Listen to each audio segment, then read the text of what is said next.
Don't blame us for any side effects. You thrilled our fans throughout the postseason with a great performance. Gwynn and Chris are ready to go. And feeling it great on finally a Friday, broadcasting live from Islands Restaurant up here in Carmel Mountain Ranch. And that is the crowd that is gathered to see Skraby. There he is, everybody. Hey! There he is. Thank you. We invite you to come on up. We're going to be broadcasting live, obviously, till 6 o'clock. We got prizes to give away. And we gotta get right to it, really. We got to introduce Tony. He's up at Dodger Stadium, where I believe the Padres have an important baseball game tonight. Tony, how are you, sir? I'm well. I'm not quite at Dodger Stadium. I'm at the Langham, the team hotel. I will be at the stadium here shortly, but I decided to stop here first to get my bags up. Sorry, the Langham. The yes. Langham. Yes. Skraby and I will be going to the game tomorrow. We're staying at the Motel 6 down the street. Tony, okay, Tony's there. We're here. Sometimes. Yeah, I know. You got to take your. You got to know space. You got your space. Yes, of course. Dodgers Padres tonight. Not only exciting because these two are getting together, but they're doing so on a day when the Padres begin play one game ahead in the National League West, and yeah, that's something to be sure. Padres have won 5 in a row. Dodgers have lost 4 in a row. Sorry about that. And the Padres have made up an amazing 10 games in the standings since July 4th. We're going to get into everything here, but our Friar Friday interview is going to kick the show off. We're waiting to hear from Padres' new left-hander, Nestor Cortez, up there in L.A. He should be joining us any moment now. So, Skraby, while we wait for Nestor, you and Hamby did a great job setting us up here at the Islands, man. It's a great location. Beautiful day. Thank you for lumping me in with the hard work that these guys did. They did all the work. You didn't do anything. No, I just showed up and put the equipment together, but it's awesome. There's so many people here right now. They're ready for Padres baseball. Yeah, it's a good crowd up here, and we invite you to come by. We're going to be giving away not only tickets to next Wednesday night's game against the Giants, but a Fernando Tatis autographed baseball and some bobbleheads and just having fun all day long. Right up until 6 o'clock in the Padre pregame show. Islands is located, it's on Carmel Mountain Road. You get off that exit, off the 15. Sorry, Skraby, I'm going to tell everybody how to get here. Tony, this drives me nuts. He hates that I'm helping people out, Tony. Come on up the hill and look for the Costco on your left side. You can't miss that, and you pull into that shopping center. Islands is right here. We'll be here, like I said, until 6 o'clock. So we appreciate the folks at Islands for having us up here. And we're looking forward to eating as many French fries as they can make today. So that's kind of the plan that I have, at least. And, hey. What? July. Hey. Well, I'm just saying July 4th, we didn't think we'd be sitting here in this position. Just Tony. for the record, I'm trying to wait between talk because I have clearly a little bit delayed. I'll try to reconnect after we get done with Nestor. But I did hear someone grumbling. I think it was Skraby about you giving directions while, trying to tell people where to go. I didn't quite get why he was so irritated about it, but he did mention it. Yeah. No, he's irritated by it because he thinks we now live in a world where everybody can just put it in their Google Maps. And whereas we do live in that world. I do believe that's true, but offering a little assistance, there's nothing wrong with that, or there shouldn't be. Now it's all coming back to me. It wasn't just Skraby. I believe Adam was in on this too, both banging on you because you're a little bit tech challenged, if you will. I think that was the word. Well, just so you guys know, I didn't need to put it in my Google Maps because I knew the directions. So I didn't have to waste the time. He printed them out before he left work yesterday. He went to MapQuest, and he was all about MapQuest. Calling me technically challenged is okay. I mean, I don't mind buying into that argument and discussion, but it's not 100% accurate. For my generation, and I'm going to stand up for myself, I think I'm quite technically savvy. I'm not technically savvy compared to your guys' generation. But you have to put me in the category where I belong. Oh, we're gonna have to table this conversation, Chris. Yes, we are. As we mentioned, Nestor Cortez, our Friar Friday interview, Padres, Dodgers. First of all, Nestor, thanks so much for your time. I know you're got a lot to do today. I know the fans appreciate you joining us so they can get a chance to meet you. How has your time with the Padres been so far? So far, so good? It's been great. Ever since I came over, guys been welcoming and organization has been great. So I'm happy to be here. Nestor, obviously it took a little bit of time for you to get right and get on the mound. Your first couple starts here have been, I think, excellent. How are you feeling? I mean, it's been a long rehab process for you. How are you actually feeling on the mound? Yeah, no, I feel great. I think, once I came over here, I think what I was doing in Milwaukee was really good as far as rehabbing. But, I think what really took me over the top was when I came over, these guys understood, what I was dealing with. And I told them kind of what I was doing to get right. And I think it's been a team effort here. They've tried to do everything on me. We're doing a lot of rehab work in between starts and just making sure I'm ready for that fifth day. Nestor Cortez, one of the new Padres acquired on the day of the trade deadline. Nestor, what was your reaction? Now you've been with a few organizations and the Yankees more than once, going from the Brewers, who are having a great season, but you wind up on another team having a great season. Yeah, no. Obviously being with Milwaukee was great. I had a good time over there, but I was hurt for most of the season, and obviously with their surplus of pitching, it kind of there was an odd man out, and obviously me not pitching for a few months and them having a great run, and I thought, maybe there was a chance for me to get traded. I just didn't know exactly, and I was a little surprised it was to the Padres, given that Mason Miller and JP Sears were traded like 2 hours before me. And obviously there's a surplus of starting pitching here, I feel like, too. So I didn't know how exactly that was going to work out, but it's been great so far. And like I said, I'm happy to be here. This is probably day 12, day 13 for me, but it's been great. Nestor, I got to ask, man. I mean, usually guys get moved, phone gets picked up. You start trying to find out a little bit more about the organization, a little about your teammates. What had you heard, or what did you already know about this locker room as you came into it? Yeah, I mean, I've watched this team from afar in the playoffs, for many years now. And obviously coming over, I've played with some of these guys in the past. I played with Tatis in the DR when we won the championship over there, with the Estrellas, and played with Manny in Baltimore.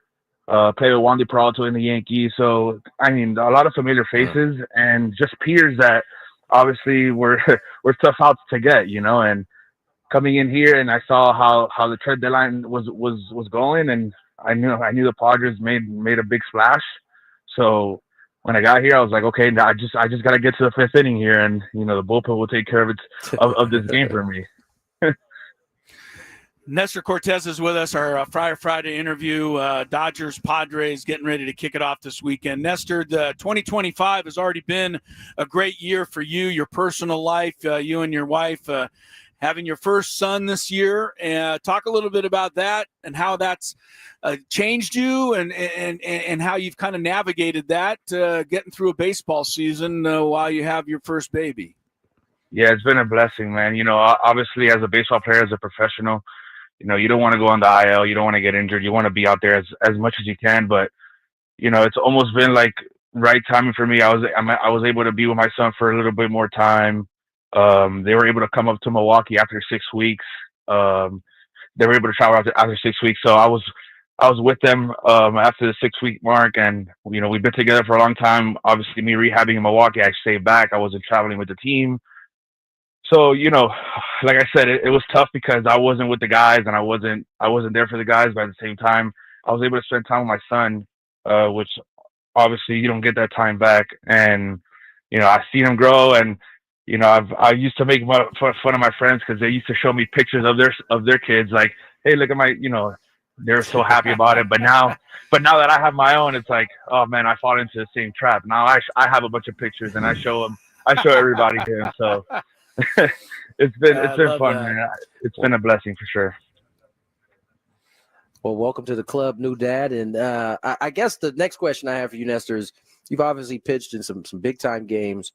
Will we get to see your version of the Willie Tian? I mean, you haven't broke it out in a little. Excuse me, Louis Tian. You haven't broke it out in a little bit. I don't know if that is by design, but I'm interested to know if we're going to get to see some elements of it. No, for sure. I mean, I think that's who I am. That's the type of pitcher I am. I did a little bit of it last start in San Fran, but not a whole lot of pausing up there at the top. So be on the lookout. Be on the lookout for some little shimmies and some little stop and goes. As I think as we progress here, and obviously I'm feeling a lot better too. So I'm ready to bring it out. So just be on the lookout. Yeah, Tony mentioned in the tribute that Nestor does to Louis Tian, who's also from Cuba, like yourself, and I know you grew up in Florida. And maybe when we get a chance to talk to you again, we'll spend a little bit more time on the sacrifice your parents made to help you get where you are. But Nestor, we are thrilled to have you in San Diego. I know that your nickname is Nasty Nestor. You don't sound nasty to me. You sound like a hell of a nice guy, and we're glad to have you, sir. Thanks so much. Thank you. Thank you so much. I appreciate you guys. All right, good luck. Thanks, Esther. There he goes, Nestor Cortez right there, and good to have him. I'm glad you mentioned that Louis Tian thing, Tony, because that's part of his heritage. I mean, Louis Tian was the guy, no doubt. One of the greatest pitchers ever from Cuba, and Nestor Cortez was born in Cuba. His parents, from what I read anyway, and I wanted to ask him, but we didn't have a lot of time with him today. From what I read, his parents actually won a Visa lottery, whatever that actually entails.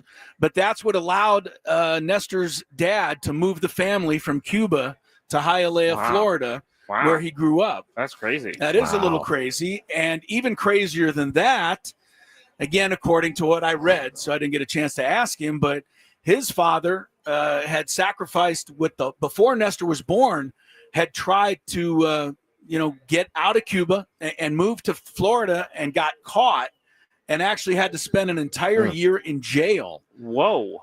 And then after that came out, met his wife, Nestor was born, and they win this lottery. It's a hell of a story. I know. Are you producing a 30 for 30? Is that how you know all about it? Might have to do that. But anyway, so I'm sure he's, again, we didn't have time to get into all of that with him today. In the future, we will. Yeah, for sure. And look, I mean, he's going to fit in perfectly here. Tony hit it on the head. This guy's pitched in big games. And, he's been there in the World Series. Yeah. He's been there in the Yankees down the stretch. He is not going to shy away from the moment, Tony, when he gets the ball in September. There's no doubt. Yeah, you know one thing, he's not going to be scared of the moment. He's pitched in these type of games before, and listen, again, Nestor's as good as he is. He's at the back end of this rotation. That's how improved this starting rotation has got. Now, obviously, Michael goes on the IL. He'll miss the 10, 15 days. I think it's 15 days for the pitcher, so he'll have a chance to get back. But meantime, those are innings that Nestor's going to be able to help eat up while the Padres try to get through Michael King's injury here. Yeah, Michael King yesterday, the IL. We will talk about what that means heading into the game tonight, as King had been the scheduled starter. We'll let you know what the latest is on that and get the show rolling. Once again, Skraby and I are broadcasting live right here, Islands. Everybody making a lot of noise, and we're having we're just underway here. It's a great crowd. We appreciate everybody coming up. Tony's in LA, and we got Gwynn and Chris rolling until 6:00 tonight, and then Padres Dodgers on San Diego's #1 sports station, home of the first place Padres. They seem to be happy about that. 97.3 The Fan.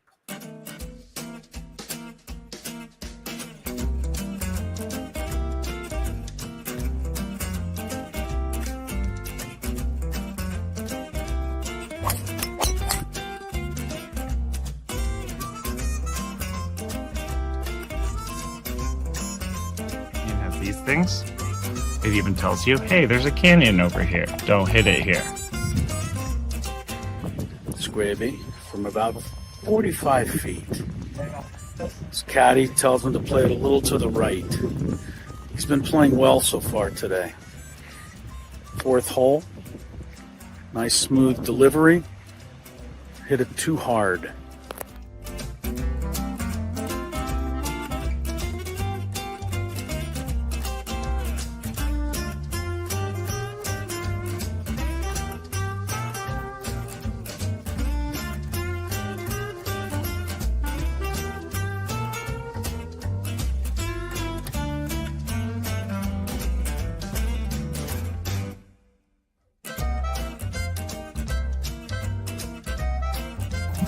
Sasquatch.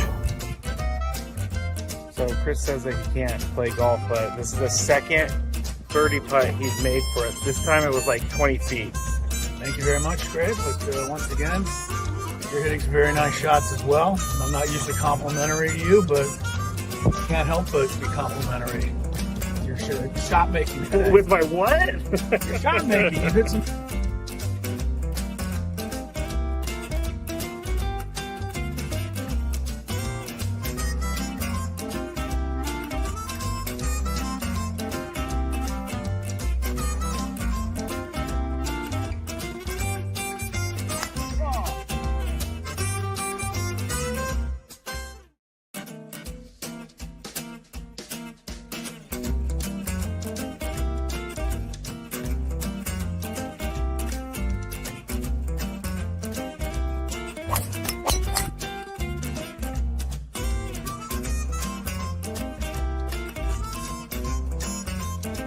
These things. It even tells you, hey, there's a canyon over here. Don't hit it here. Skraby from about 45 feet. His caddy tells him to play it a little to the right. He's been playing well so far today. Fourth hole. Nice smooth delivery. Hit it too hard.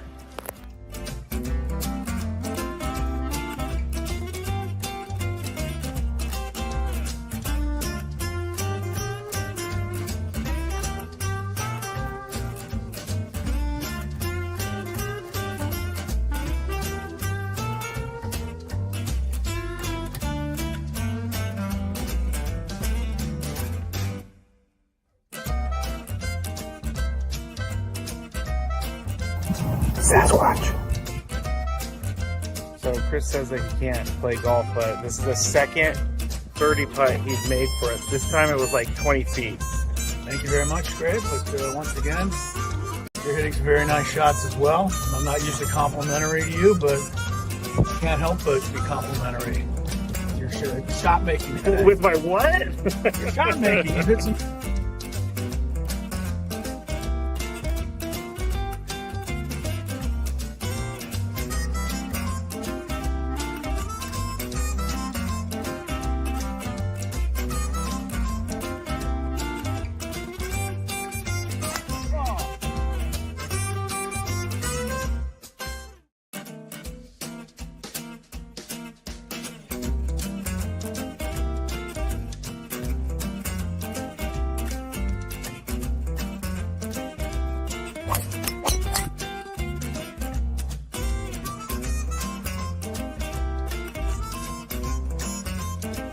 These things.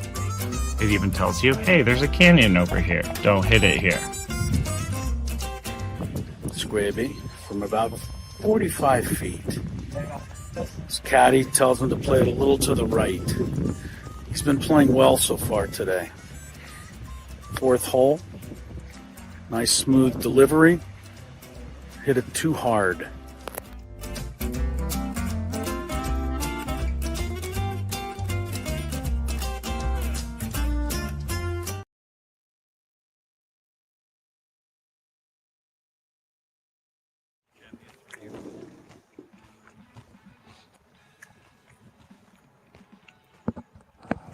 Indeed, we're back.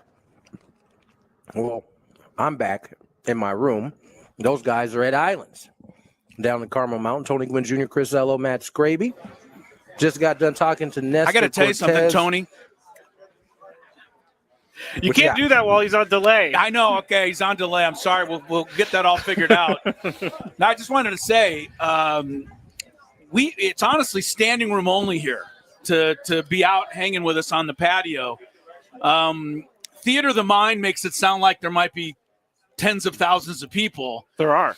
Yeah, right. It's a small patio. I think that's contributing to the fact that it's standing room only. But nonetheless, still why do you have to standing room only. downplay it? I'm saying standing room only, Skraby. So we appreciate everybody who's come out. You didn't have to rat us out. You didn't have to rat us out, man. Like, out on we that. could have just let it. You could have just let it be that it sounded like there was 10,000 people there. We're not pumping our own sound in. I didn't say that there weren't 11,000. It just sounds like 10. Okay, right. I see. Anyway, we talked a little bit about Michael King and his surprise IL stint here. Sounds like the knee is a little balky. We heard from Padres president Eric Grupner talking about that knee injury, and here's what he had to say. Unfortunately, cartilage issue in the knee with Michael that really acted up in the last few days and swelled up on him. The good news is, there's not structural damage in a way where, we think he's going to be limited once he comes back. It's just getting the knee to calm down, getting some of that extra fluid out of there. And then, we feel confident that at least as to the knee, he's going to be in a really good spot to return when the IL stint is done. So it is a knee. It was unfortunate for him to have a setback after, what he dealt with this year. But on the whole, it's the best possible version of what that injury could have been. And we feel confident he's going to come back strong and be ready to contribute down the stretch because we're going to need him. Yeah, no doubt about it. Certain Padres will certainly need him. This is a part of the Major League Baseball experience. You have a guy who's missed some time on a kind of a freak, weird injury, comes fine, and boom, a regular injury pops up, like a knee cartilage has caused some swelling in the knee. And, boy, it's a good thing that Padres have been able to cut some of the teeth of these young pitchers. I mean, now Randy Vasquez has been called up, although he hasn't been announced as a starter as of yet. There is an open spot for tomorrow. And so I would assume that's where he slides into. But nonetheless, the Padres do have guys who are capable enough to come in and get some innings. Yeah, Randy Vasquez, from what I understand, last pitched on Sunday in El Paso. So maybe tomorrow works better for him. I mean, look, the Padres – they do have a bit of an embarrassment of riches, even at the starting pitching spot. I mean, J.P. Sears would be another possibility if you need somebody. We haven't even gone back to Waldron. So, the only thing that concerns me about the Michael King, not a concern, but the only negative I feel, Tony, is the fact that this sets him back for a couple of weeks in terms of him getting back out on a major league mound and pitching his way back to feeling 100% in the big leagues, because he's going to need 2 or 3 starts. Yeah. He made 1, and now he's going to have to hold off before he makes the next couple. So, yeah, I mean, that's certainly a thing, right? I mean, with the knee being what it is, he can't play any real catch to keep his arm, at the state that it is right now. And so they'll have to – it's a good thing it's happening now, so he'll have the time to be able to build back up. If it was a little bit later, a week or probably 2 weeks later, something around then, it would have been a much more difficult thing to possibly pull off. So it's not ideal, but certainly not a backbreaker for the Padres. As you said, they do have an embarrassment of riches, as you put it. I haven't heard, and maybe either of you did, I've been checking as much as I can. I have not seen anywhere an official announcement as who's actually starting the game tonight. Skraby, have you seen this? And no, that's what Tony was saying. There's okay. Well, Randy Vasquez has not been named the starter. Yeah, but I think tomorrow 2-2 leads to me. It does. 2-2 seems to think he would start tonight, but as I just said, he started Sunday, so Saturday might be better for him. So we'll see. Look, as soon as the earlier the Padres get to their bullpen, the better it is anyway, Tony. So I'm really not that concerned about it. Even if they had to have a bullpen day today, probably going to be one of the best bullpen days any team could what ever does throw a out there. bullpen day look like for this team? Looks good. Well, I know it looks good, but like, that would be crazy. How many guys do you think they could put into the game? Would they need to pitch someone new every inning, or would they have some guys go 2 innings? I think it's dangerous, to be honest. I know we're having a good time talking about the bullpen and how strong it is, but you don't want to have a bullpen day. I mean, the bullpen day can go one of two ways. It could go great, but it also can go disastrous. And when you are competing for a division and you're going to face this team next week as well, I don't know. I am not of the thought that you need to sell everything right now in these 2 series. As we talked about yesterday, there are still plenty of games after these 2 teams tangle this week and next week. And it would be a shame to go for broke here, and then it costs you when it down the stretch when it really, really matters. So I'm not necessarily worried about that. There's nothing in Mike Shield's DNA that says he would risk it all right now either way. But they can get creative. That's the beauty of having a deep roster like this. They can come up with some ideas to be able to manage this while, Michael King's done. Yeah, Tony, I agree with you on that. And everybody's talking about the series as, the big marquee, and everybody's got to focus in, and these games are the biggest ones of the season. They might be the biggest of the season to this point, but at the end of next Sunday, right, when this series is over, there's still going to be 31 games to go. So you're right. You're basically sprinting with the Dodgers right now on the backstretch. But once you're done, you're still going to have to get around the final turn and then run down, the actual final length of the race. So, yeah, you don't want to burn yourself out right here. And I'm sure the Dodgers don't want to do that either. It'll be interesting to see how both managers go about it. The Padres are certainly healthier with the bullpen situation than the Dodgers, But I think if you ask the Dodgers, they just want to win a couple of games right now, Tony. They've lost 4 in a row. Care nothing 12 about and any 21. Of this other stuff. Yeah, they just want to get back to feeling good about themselves, and to that end, that's one spot where the Padres can hopefully keep them down for a little longer.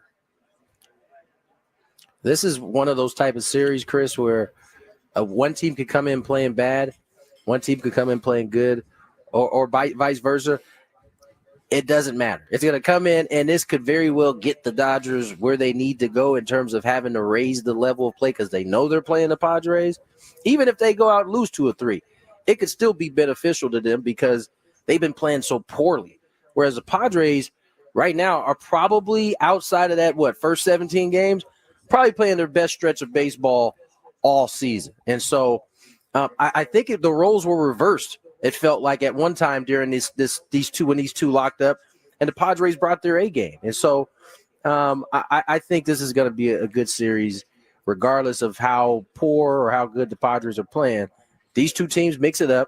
It's typically a tight one, and it's usually pretty tight. And it's like 1 or 2 bad mistakes from either side, and it goes the other way. Yeah, even the one game that was 11-1, I don't think got out of hand until the late innings. And then the Dodgers brought Kike in. It's funny about that game. People look at that game and they go, well, we got all those runs because Kike pitched.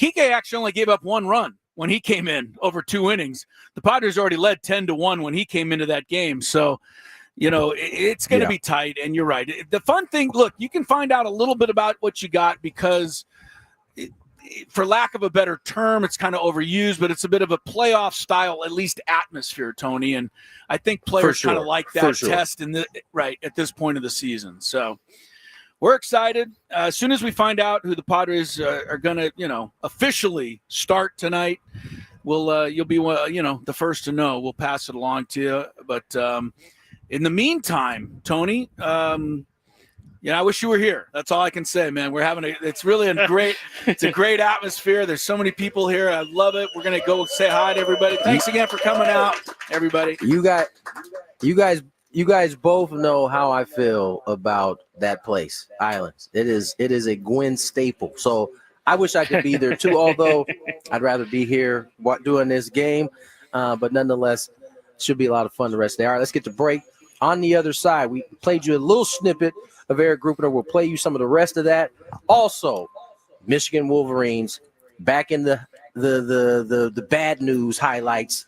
We'll talk about that as well. More Gwynn and Chris on the other side.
back. Welcome back to Gwynn and Chris. Chrisello.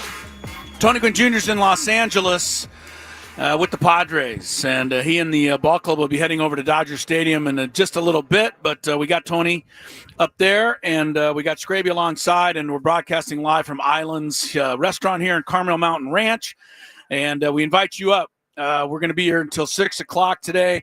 We do have a couple of Xander Bogaerts bobbleheads to give away, and the big deal, Fernando Tatis signed baseball, along with some tickets to the Padres-Giants game next week at Petco Park. And has everybody come up and signed up to get your name in the hopper? I want to make sure that everybody gets a chance to win the stuff. So if you're coming down here right now, get in the hopper, Tony says. If Tony says it, you have to get in the hopper. Got to get in the hopper. But you can come down and sign up for things as we go along, and we'll draw the Fernando Tatis Jr. baseball at 5:55-ish. Because we would like to wait as long as possible for everybody to get off work. Is that the marquee prize? I would think so. See it? Would you see it as the marquee prize? I would say so. It is. You know, Tony, we talked about this all week long about whether it's Fernando or whether it's Manny, and we talked about the WAR thinks it's Fernando, and our eyes tell us maybe Manny's had a little better season. So I'm looking at ESPN's ratings yesterday of the MVP race in the National League. And ESPN, not that they're the authorities, but they're at least, they seem to know what's going on. They, of course, have Shohei number 1 for the MVP. They have Pete Crow Armstrong still number 2, even though he has slumped badly. And then they have Fernando number 3. And beyond that, Tony, they don't even have Manny Machado in the top 10. Wow. Your thought? Yeah. Wow. Right? Yeah, I mean, outside the top 10 is just crazy work by ESPN on that one. I think he certainly should be in the top 6, I would say. I can see why Tati's a little bit higher from a defensive standpoint. I mean, although he hasn't continued the pace of April, he still has put together a pretty darn good year to this point. And he's done it on both ends. Not that Manny hasn't. Manny's been the more consistent player all season long. But, and again, this is an ESPN list. Let's keep that in mind. This is not necessarily what the order of the 3 actually is. It's just how they see it at this point. Totally agree. 100% agree, but totally disagree with their rankings. But again, we've been talking about this all week. And the good news is both guys are on our squad. So, right. Whether you favor Fernando or it's a Manny, good problem to have. Exactly. You should probably favor them both. And I think most of the Padre fans do. Eric Grupner was on with Ben and Woods. As Tony mentioned, we played one clip. And he talked, well, first of all, I want to get to this. There is some talk. The Dodgers don't have a lineup out either, but we may not have to see Max Muncy at all this weekend. Is everybody upset about that? He's got an injury with his side. And who was the podcast this morning that talked about? Dave Vassay. We had him on the show. Yes. So here's Dave talking about the potential availability or not of Max Muncy this weekend. And he has been one of the best hitters in baseball ever since, even before he hurt his left knee and ever since he returned. The Dodgers need Will Smith in there, especially if Max Muncy is not playing this weekend. And there's a real possibility he may not play this weekend. I feel like everybody just wants to pretend Max Muncy is not hurt. He's hurt. He's hurt. He didn't play last night, but fingers crossed that it's not serious, and hopefully he finds a way to play this weekend against the Padres, but I would doubt it. I'll put it that way. And so you have. We'll wait for the lineup to come out. Muncy, that is true. Muncy did not play the other night in their loss to the Angels. And he talked about Will Smith's got to be in the lineup. He was in the lineup the other night against the Angels, hit a home run in that ball game. But the Dodgers, the interesting thing, Tony, and again, we talked about, can the Padres keep them scuffling? A lot of their scuffling right now has to do with the fact that the depth that the Dodgers have always had, I might say, really hasn't been able to show up lately. And with all the injuries they have in the bullpen and a lot of the guys in the lineup, they're not getting the kind of contributions they usually get from guys that, take people's places. And so that's one of the reasons why they've been, struggling of late, I think. It's hard to replace the third replacement, right? I mean, that's what it's looked like on their pitching side. It's like this guy's replacing this. Okay, well, now this guy has to be replaced by this guy. It's just a never-ending story for them. They have actually been their offense has gotten better in terms of some of the guys who were struggling earlier. Mookie Betts is still hitting well below his career average, but I mean, Pages is having a good year. Freeman's doing his normal thing. Teoscar's, producing. They're having the guys do what they do on offense, but if you can't hold a team, guess what? You're gonna be in trouble, and that's kind of where the Dodgers are. And so, good opportunity for the Padres to come here and take advantage. But as I said earlier, you can almost throw all of that out the window when these two teams get together. And so, certainly, them not having Max Muncy is a big deal because in that last series, the last couple series against the Padres, he started to kind of look better offensively. Him not being in the lineup is a big deal for the Dodgers and an advantage for the Padres for sure. Yeah, we'll see again. Dodger lineup will be out in a little while, as will the Padre lineup. But we're broadcasting live from Islands, Carmel Mountain Ranch. Unbelievable. People keep trying to pile in here, Skraby, I know, and get out on the patio with us. We appreciate everybody who's come out. Eric Grupner was on with Ben and Woods today. Couple of quick things. Number one, I mean, the CEO, along with the rest of us, I think is very excited about what can still happen this year. And he talked to Ben and Woods about not only that, but the fact that as the CEO, he's always got to be keeping an eye on the next year as well. Yeah, I think it's always a balanced view as we look out over the coming years.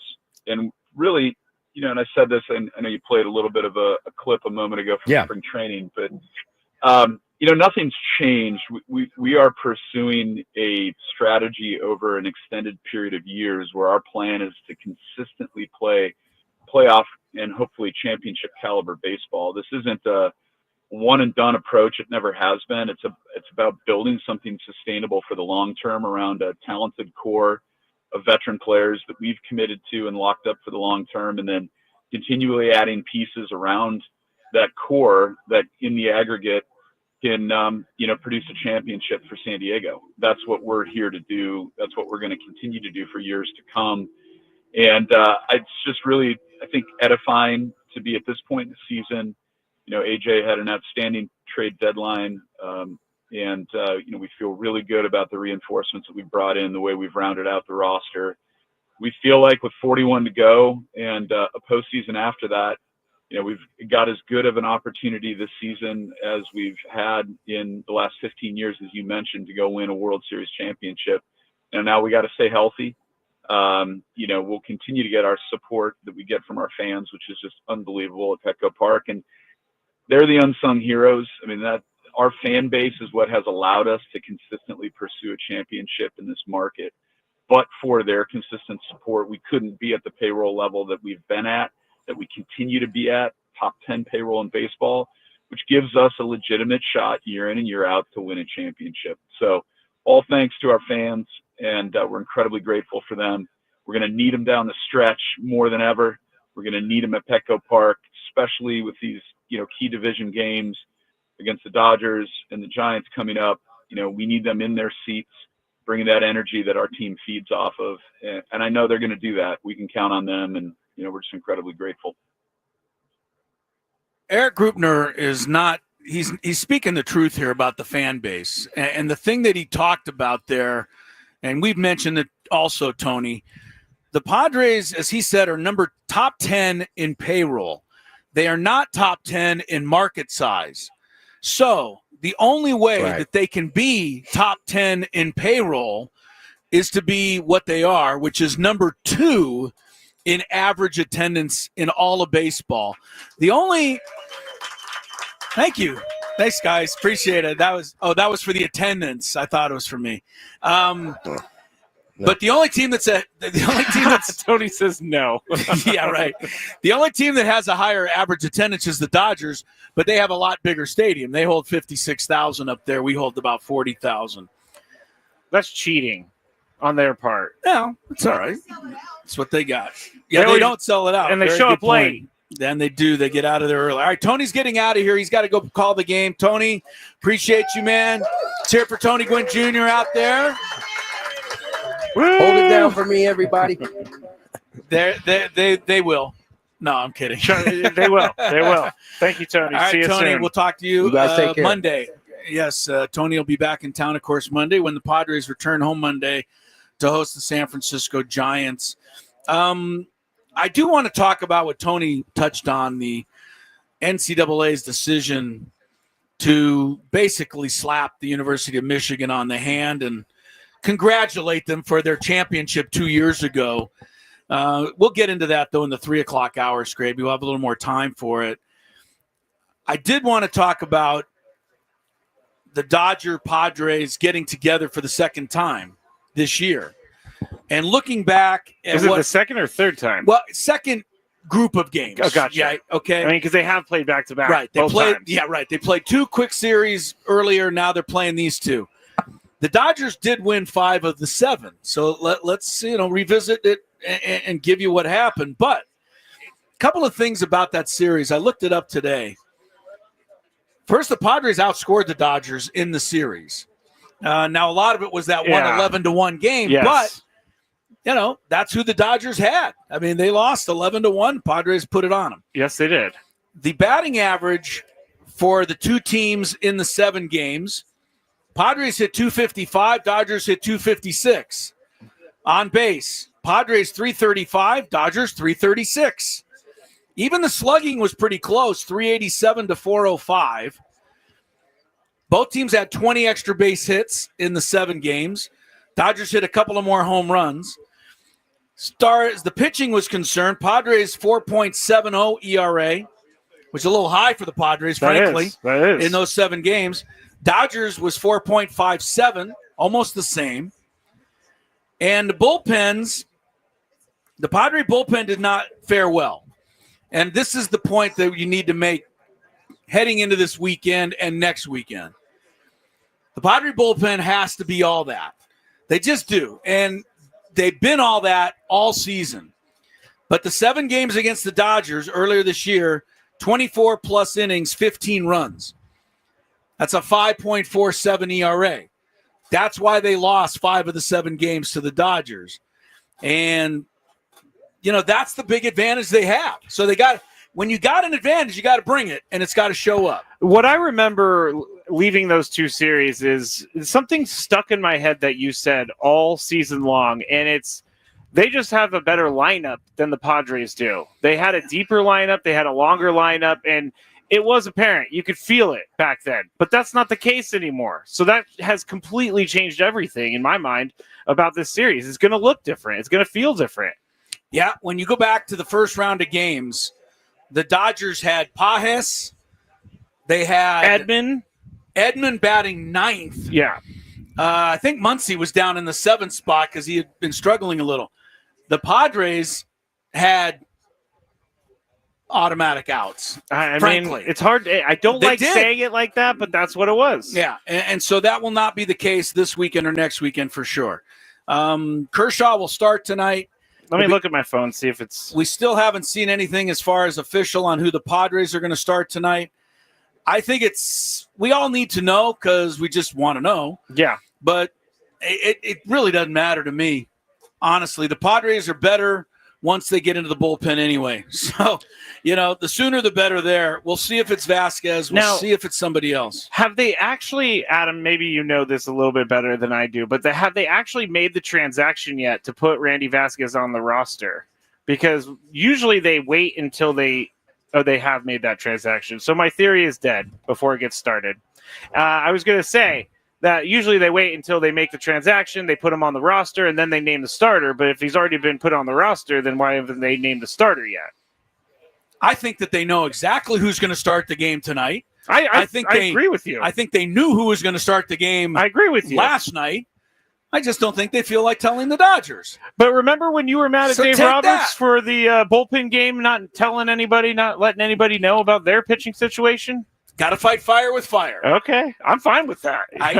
You're right. I didn't like it when Dave Roberts did it, but I like when the Padres are doing it. So yeah, that's just the way that's going to totally fine with all that. That's the way it's going to have to go. By the way, one thing to listen for this weekend up at Dodger Stadium is the boos that have been cascading down on Dave Roberts. Yeah, I mean, yeah. He is taking the brunt of their 12-21 stretch right now.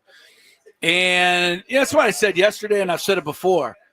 Dave Roberts looks like a dummy right now because the Padres bullpen is the Dodgers bullpen is horrible. Yeah. So everybody brings in, gives up runs, and then they go, that was a dumb decision.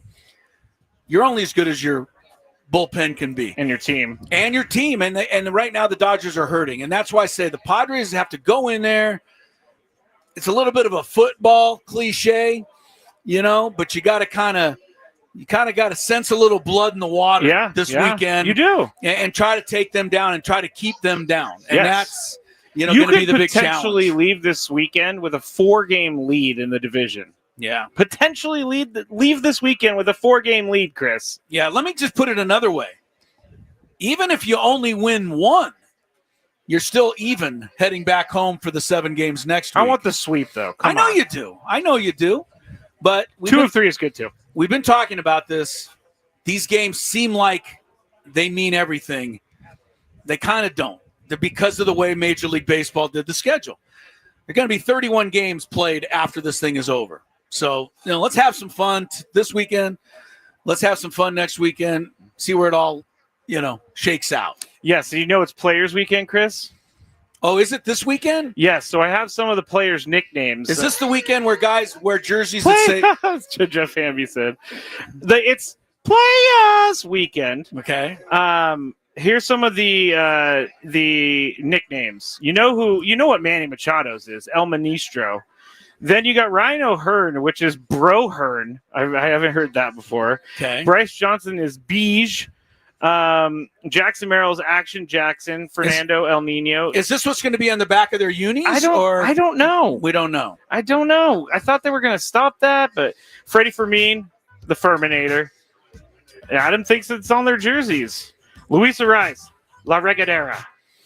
What does that mean again? Anybody got me? The Magician. The Sprinkler. The Sprinkler. Somebody out here was given that, a sign. Yes. Sprinkles the ball all over the field, says the boss. The boss. Hey, and the best nickname ever, though, was Dick Mountain. Come on.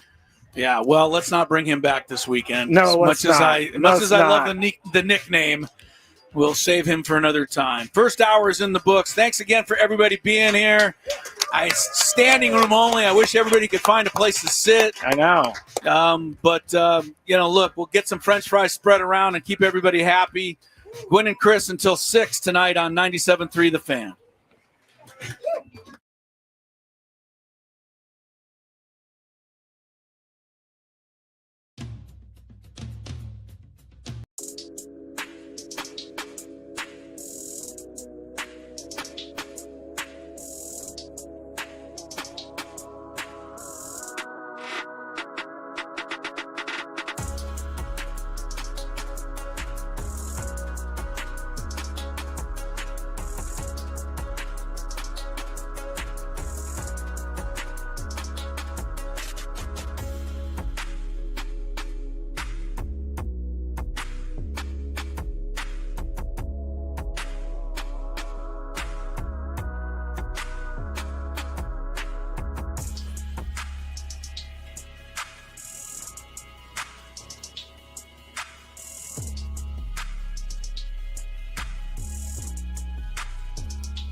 nonsense in between.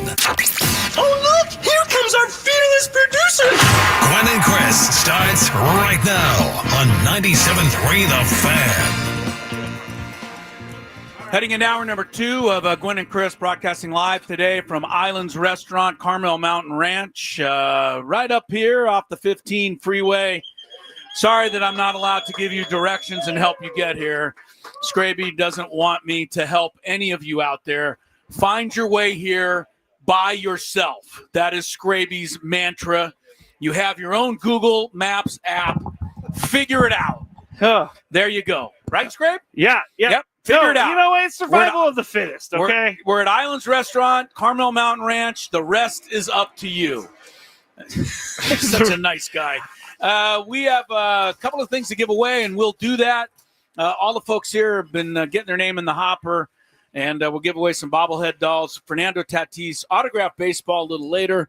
Also tickets to see Padres Giants next Wednesday at Petco Park. Of course, tonight it's Padres Dodgers in Los Angeles. Still nothing in the way of lineups unless you heard something that I didn't. No, I haven't checked my phone, but it is incredible how many people are here. So thank you all for coming out and supporting us and supporting Islands. And we actually are giving away an Islands fan pack right now. And if your name is Barry King, you have won.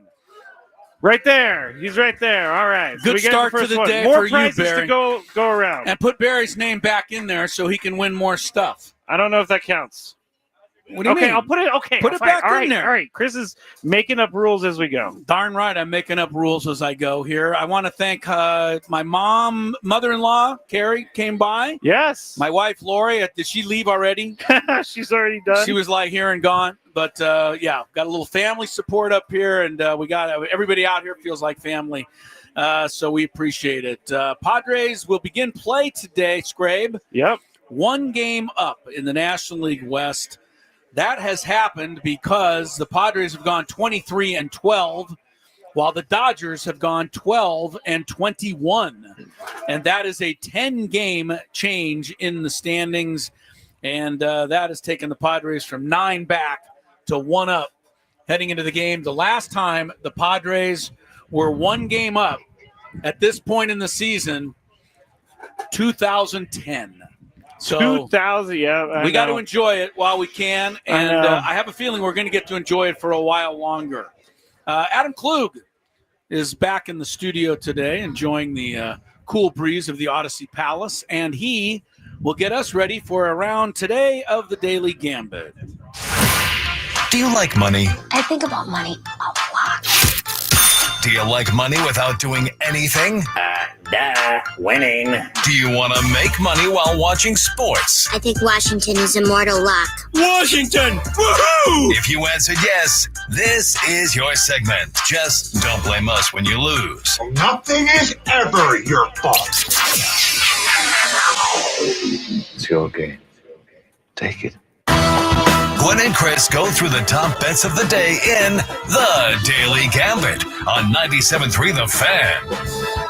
Daily Gambit is our daily sports betting segment here on Gwynn and Chris. Please, everybody, gamble responsibly. I don't know if you heard last night, Chris, but on the Skraby Show, I got a little crazy about betting because the Little League had to put out a statement saying that you should not be betting on Little League games.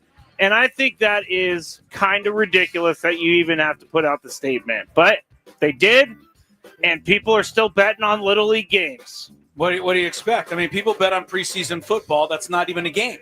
At least Little League baseball is a game. Yeah. Both teams are trying to win the game. Yeah. You're betting on a NFL preseason that game. That can't end in a tie. But they're not even, neither team's even trying to win. I mean, imagine betting on something that neither side is trying to accomplish. That's why it's crazy. No, it is crazy, but yeah, please don't do that, people. Instead, just make some picks along with us. Neither of us did very well the other day, Skraby. So we head into the weekend. I'm 6-6. You're 5-7. So you ready to make some picks for the weekend? Start with this one. Dodgers are favored tonight over the Padres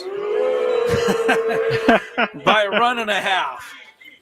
I don't really need to think very long and hard about this. Pretty sure I'm not going to take the Dodgers in front of this crowd. And plus, I believe the Padres are going to find a way to get this series off to a good start tonight. Skrabe? I mean, no, I'm not going to take. Yeah, it's Padres all the way on this one.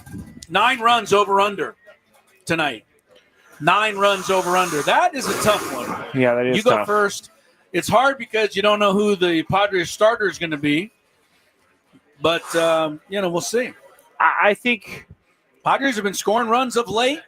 Kershaw's been decent. Dodgers have been scoring runs of late. I'm going to go under. You're going to go under? Yeah. Seems to make the most sense. I'll go under also. Kershaw, 5 1/3 innings. That's his over-under. For how long he pitches tonight. If he goes 5 1/3, then it's over. Yes. See what I mean? If he goes 5, it's under. Yes. I think he's going to go over, and I say this because I think he has to. Dave Roberts has got to figure out and understand that he just cannot go to his bullpen. He's got to keep Kershaw in there, and not till his arm falls off, but pretty darn close. So I think Kershaw pitches into the 6th. He might even see the 7th tonight. Wow. Just because you're assuming that he's just going to buzzsaw through the Padres lineup? He could go 6 innings, give up 5 runs, and they could still put him out there in the 7th inning because they don't have anybody better. I'm going to go under on this one. All right. I think they beat him up early. Beat him up? Yeah, Wow. Fernando charges the mound. On the first pitch of the game? Yes. Milwaukee's going for a 13th win in a row tonight, if you can believe that. I can't, The but Brew Crew favored by 1.5. They're at Cincinnati. Our old friend Nick Martinez is pitching that game for the Reds. Nicky Tight Pants. Does the Brewers streak continue tonight, Skrabe? I have to think it does. Going Milwaukee. Yeah. Reds just beat the Phillies twice. They did. And I don't know about you, Skraby, but I am secretly and quietly rooting for the Reds. And I am secretly and quietly rooting for the Mets because, and the Mets have been struggling, but if the Reds and the Mets should just so happen to catch and pass the Dodgers, wouldn't the playoffs be the greatest of all if the Dodgers weren't in them at all? Yeah, it would be. But then where's all our drama for the playoffs? I don't need the drama. Nobody's going to ask you how much drama there is when you're riding down the street in the parade, Scrape. I know. They're not going to ask about the drama. No, you're right. You're right about that. I'll take the Reds tonight, plus 1.5 runs. We've got a little WNBA for you. Indiana, 8.5 over Washington. I can't give you a bunch of stats here. I can just tell you that Washington is better than 8.5. I'll take the points here. Indiana's been scuffling, and Caitlin Clark, I don't know where she is. She's been hurt all year. She pretty much has. Yeah, for as good as her rookie season was, it's been that bad for her. You know who also had a injury-plagued second season after lighting the NBA on fire their rookie season? Michael Jordan? Yes, Michael Jordan missed almost his entire second season with an injury.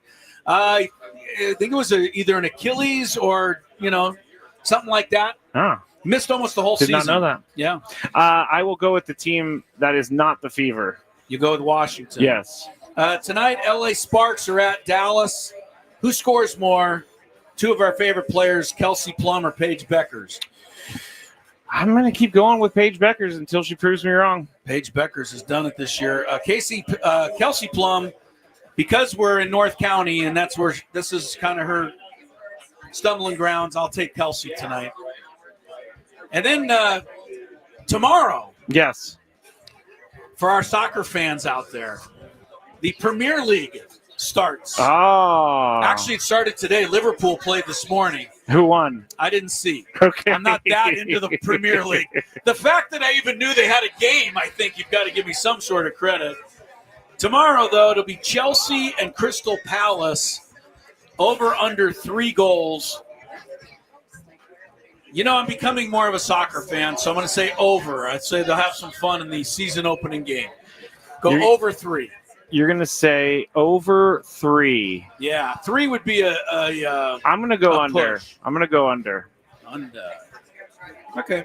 We'll see how we do on our picks. That's coming up this weekend. Where are you watching the game tonight, Skraby? Here? No, Highlands? I don't know. Maybe.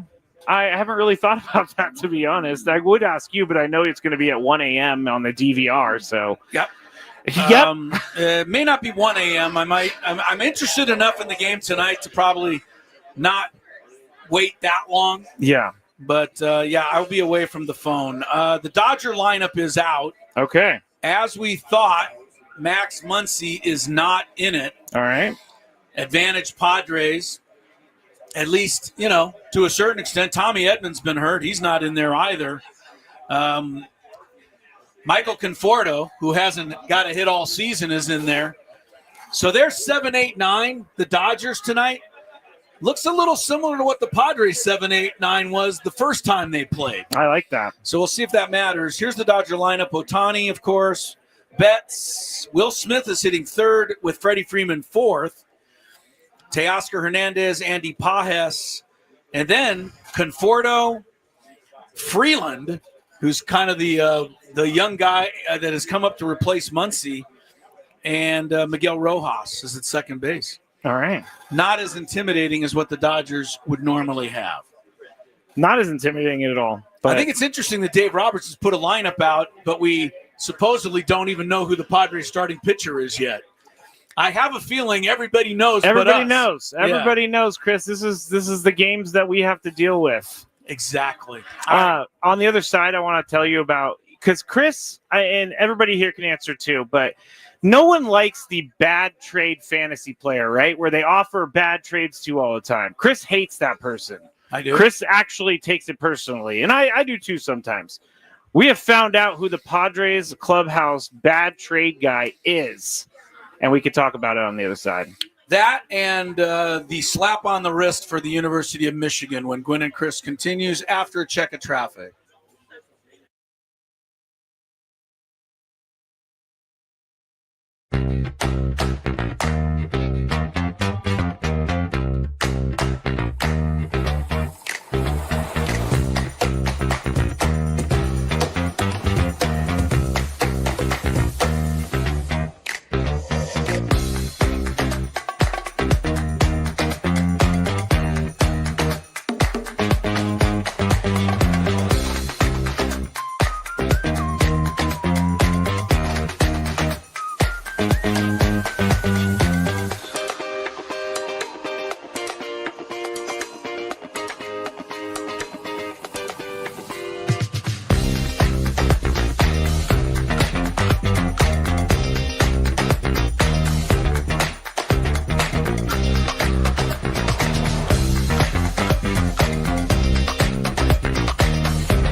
It's all in fun.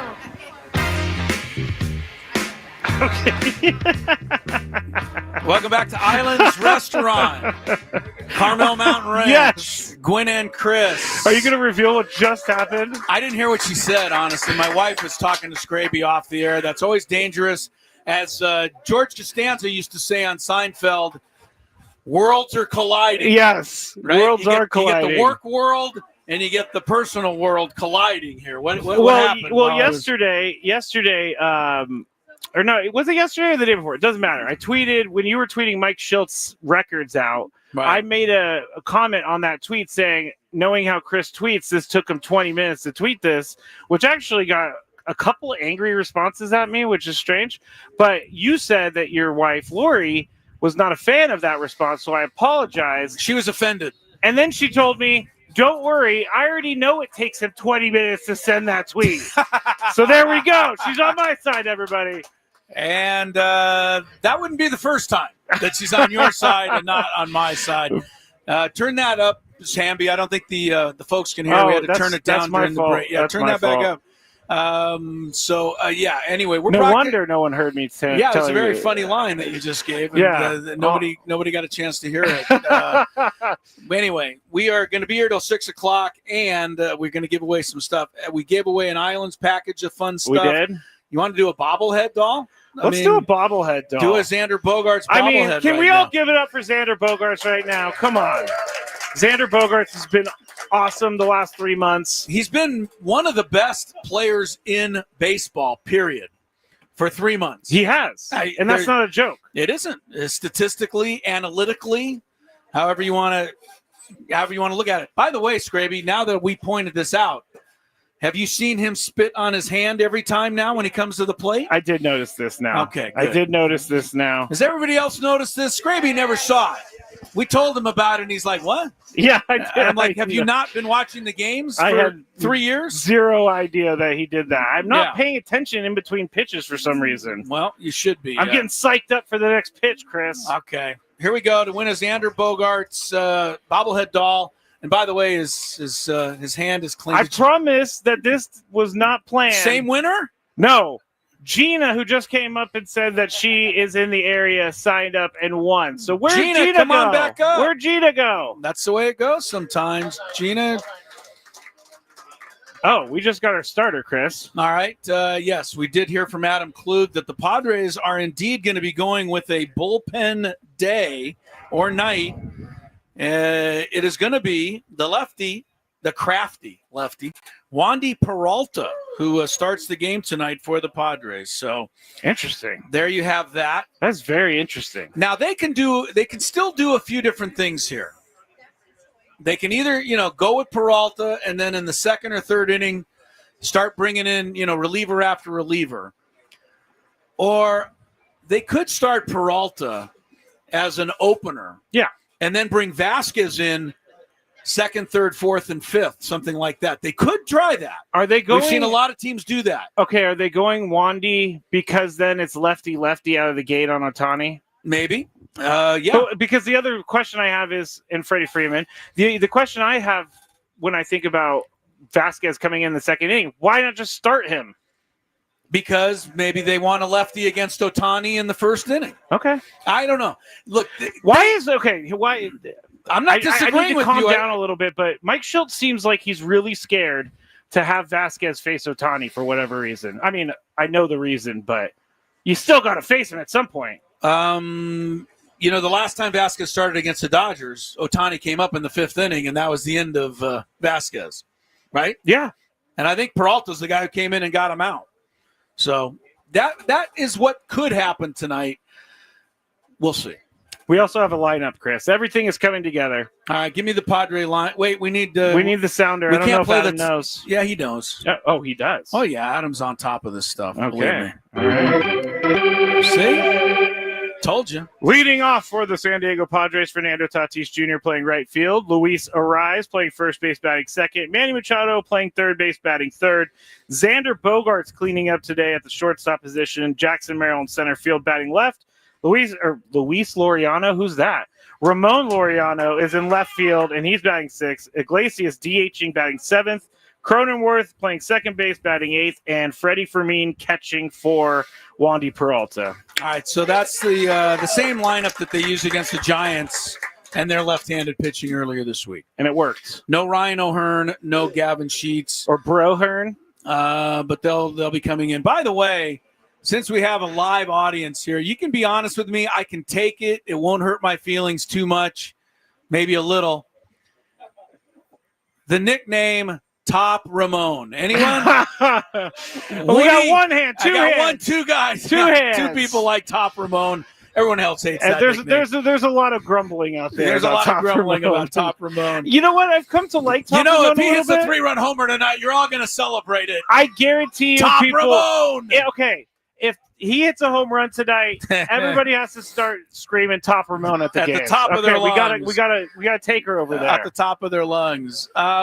Because his name is already Laser. So, yeah, I know what they call him, but he's at a new location now. I agree. It's a new start for Laureano. Yes. So he should have a new nickname. I'm curious to see how these new guys, and I know that they understand baseball rivalry, but they have not played in the Padres-Dodgers rivalry. And the last time these teams got together, there was a lot of beanball going on. I am excited to see, because I think Ramon Laureano seems like a guy who is into this sort of stuff. Do something? Yeah, well, maybe not do. He's just into the competition, into the rivalry.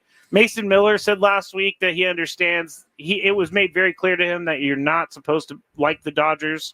So I'm curious to see how these guys do. I'm hoping that we can just play baseball. Seriously, these two teams, it's too much fun to watch them play baseball. I don't need a beanball war between these two teams. I need one when the Royals are playing the Nationals. That will maybe keep me tuned into the game. I don't need that with these two teams. And number one. Number two, if they do get into this, guess who's going to get hit in the chin with a fastball? Fernando. Yeah. I mean, it's getting really old. We've talked about it. He's talked about it. I don't mind if you want to throw inside and back him off the plate. That is part of the game. That's part of the strategy of trying to, get Fernando out, but not throwing up at his head. Yeah. And everybody's throwing at his head. That's baseball needs to start coming down to protect Fernando. And I sound like I'm whining a little here, but you need to start finding some. No, I don't think so. Okay. I'll talk to these guys. You're not whining. I'm with you. If he's not going to go out to the mound, which is what they don't want him to do, then baseball needs to levy some sort of penalty against people, what I perceive to be intentionally throwing up at his head. It just has to go for everyone. Well, maybe they start the game with warnings. I don't know. I mean, the warnings is a fun system in theory. It is, but it doesn't do anything when the third pitch of the happens. Game. Yeah, when the third pitch of the game goes at Fernando's head, and then they come walking out and they go, "Oh, that's a warning to everybody." Well, yeah, the ball still hit him in the head. He's still lying on the ground. Yeah, it didn't do anybody any good. So, would you? I've been thinking about this a lot. Would you want to see Fernando charge the mound? Would I? I'm going to take him at his word. We got some yeses. Yeah, I'm sure we do. I would take him at his word. And Fernando said he won't charge the mound because he doesn't trust himself. Yeah, which is awesome because he doesn't know if he can control himself out there. That worries me. That worries me a little bit.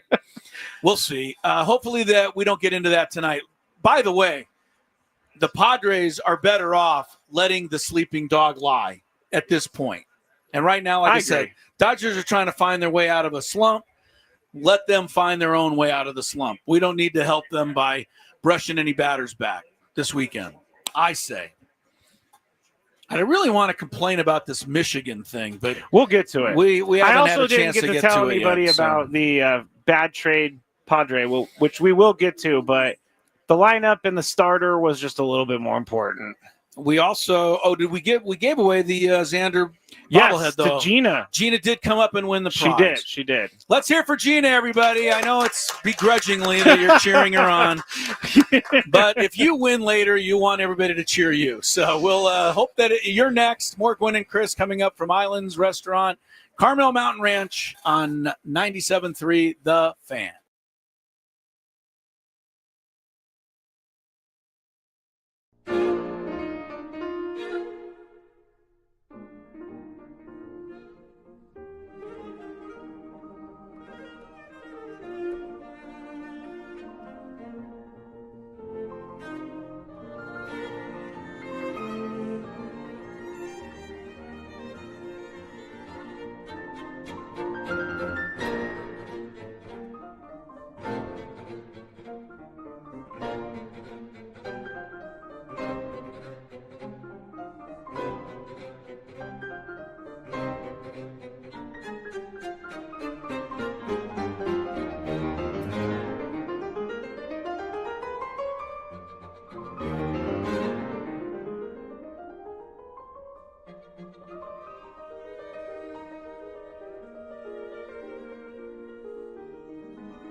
Rejoin you here on finally it's a Friday. Chris Ello, Matt Skraby, broadcasting live from Islands Restaurant up here in Carmel Mountain Ranch. And before we go any further, Skraby, yes, we got to stop the show. We have a VIP in our midst. Wow. She is sitting in the back wearing a beautiful violet dress. She is a huge and longtime Padres fan. She is 91 years old. Wow. And she is a huge fan of our show. What? So everybody, that's Esther. Thanks for coming out, Esther. Thank we you, really Esther. appreciate. She's a fan of our show? She's a fan of me. She's not quite sure about you yet. Usually people tell me the opposite. Yeah, I know. She's deciding about you. Her daughter Yolanda is here. And I mean, I could name everybody if I had a chance, but again, we appreciate everybody coming out. Seriously. It's a great crowd, and we're having a lot of fun up here, eating a bunch of French fries, and just having a great day. Look, the Padres are in first place. Life's okay, huh? Life is definitely okay. It's a Friday. It's sunny. It's nice. Everything's going well. Yeah. Played MLB The Show this morning, and I beat the Dodgers, so that's good. You're setting up a good. I did. I didn't know who the pitcher was, though, so I put Randy Vasquez in as the starter. You were wrong, as it turned out. I was. Padres just announcing that it'll be Wandy Peralta who makes the start tonight at Dodger Stadium. Again, though, we're kind of left to surmise whether it'll be an all bullpen day or whether you'll see Vasquez come in, maybe pitch the second, third, go 4 or 5 innings. Tony said it earlier, and I tend to agree with Tony. I would rather see Vasquez pitch 4 innings tonight and keep the bullpen on what it's doing. I don't know if I want Morejon pitching the second inning tonight. I don't know if I need Jason Adam in the 4th inning, et cetera, et cetera. It may help us win tonight, but there's still 40 games to go, right? I mean, you don't have to put all your eggs into this game tonight. I know. You want to win, of course, but Vasquez can get you 2 or 3, maybe 4 innings. I think that's how I would go.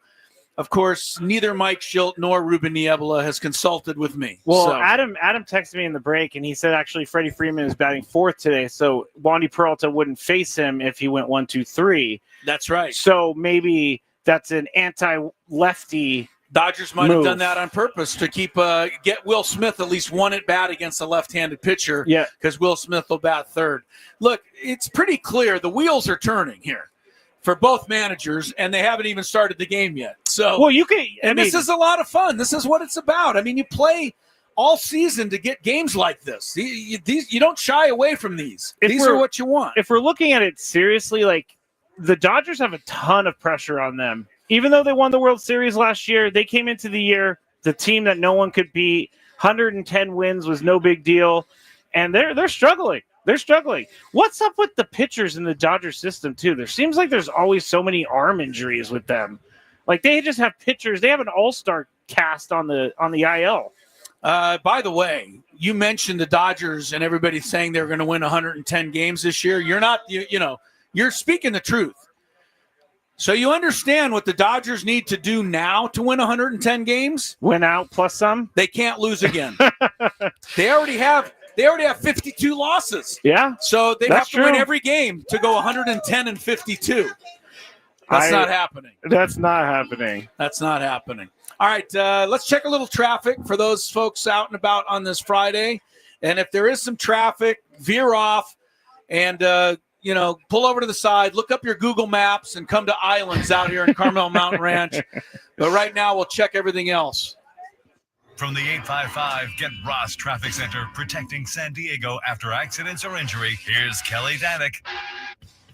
This game day traffic report is brought to you by Crystal Geyser, Alpine Spring Water. 4 o'clock Friday at the racetrack. Looks like some folks are still trickling in. A little busy in both directions toward the racetrack. In fact, not helping things much. There is an accident north 5 right before the track. It's over to the right shoulder. Also, solo vehicle accident on the transition ramp, south 5 to the east 8 connector ramp. Accident in middle lanes, east 8 at Taylor Street. Also, west 8 at the 67. Accident being cleared over to the right shoulder.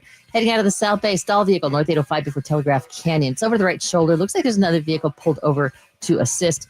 And in the North County, semi caught fire southbound 15 before Deer Springs. It's more like smoking over to the right shoulder. Just take it extra carefully there.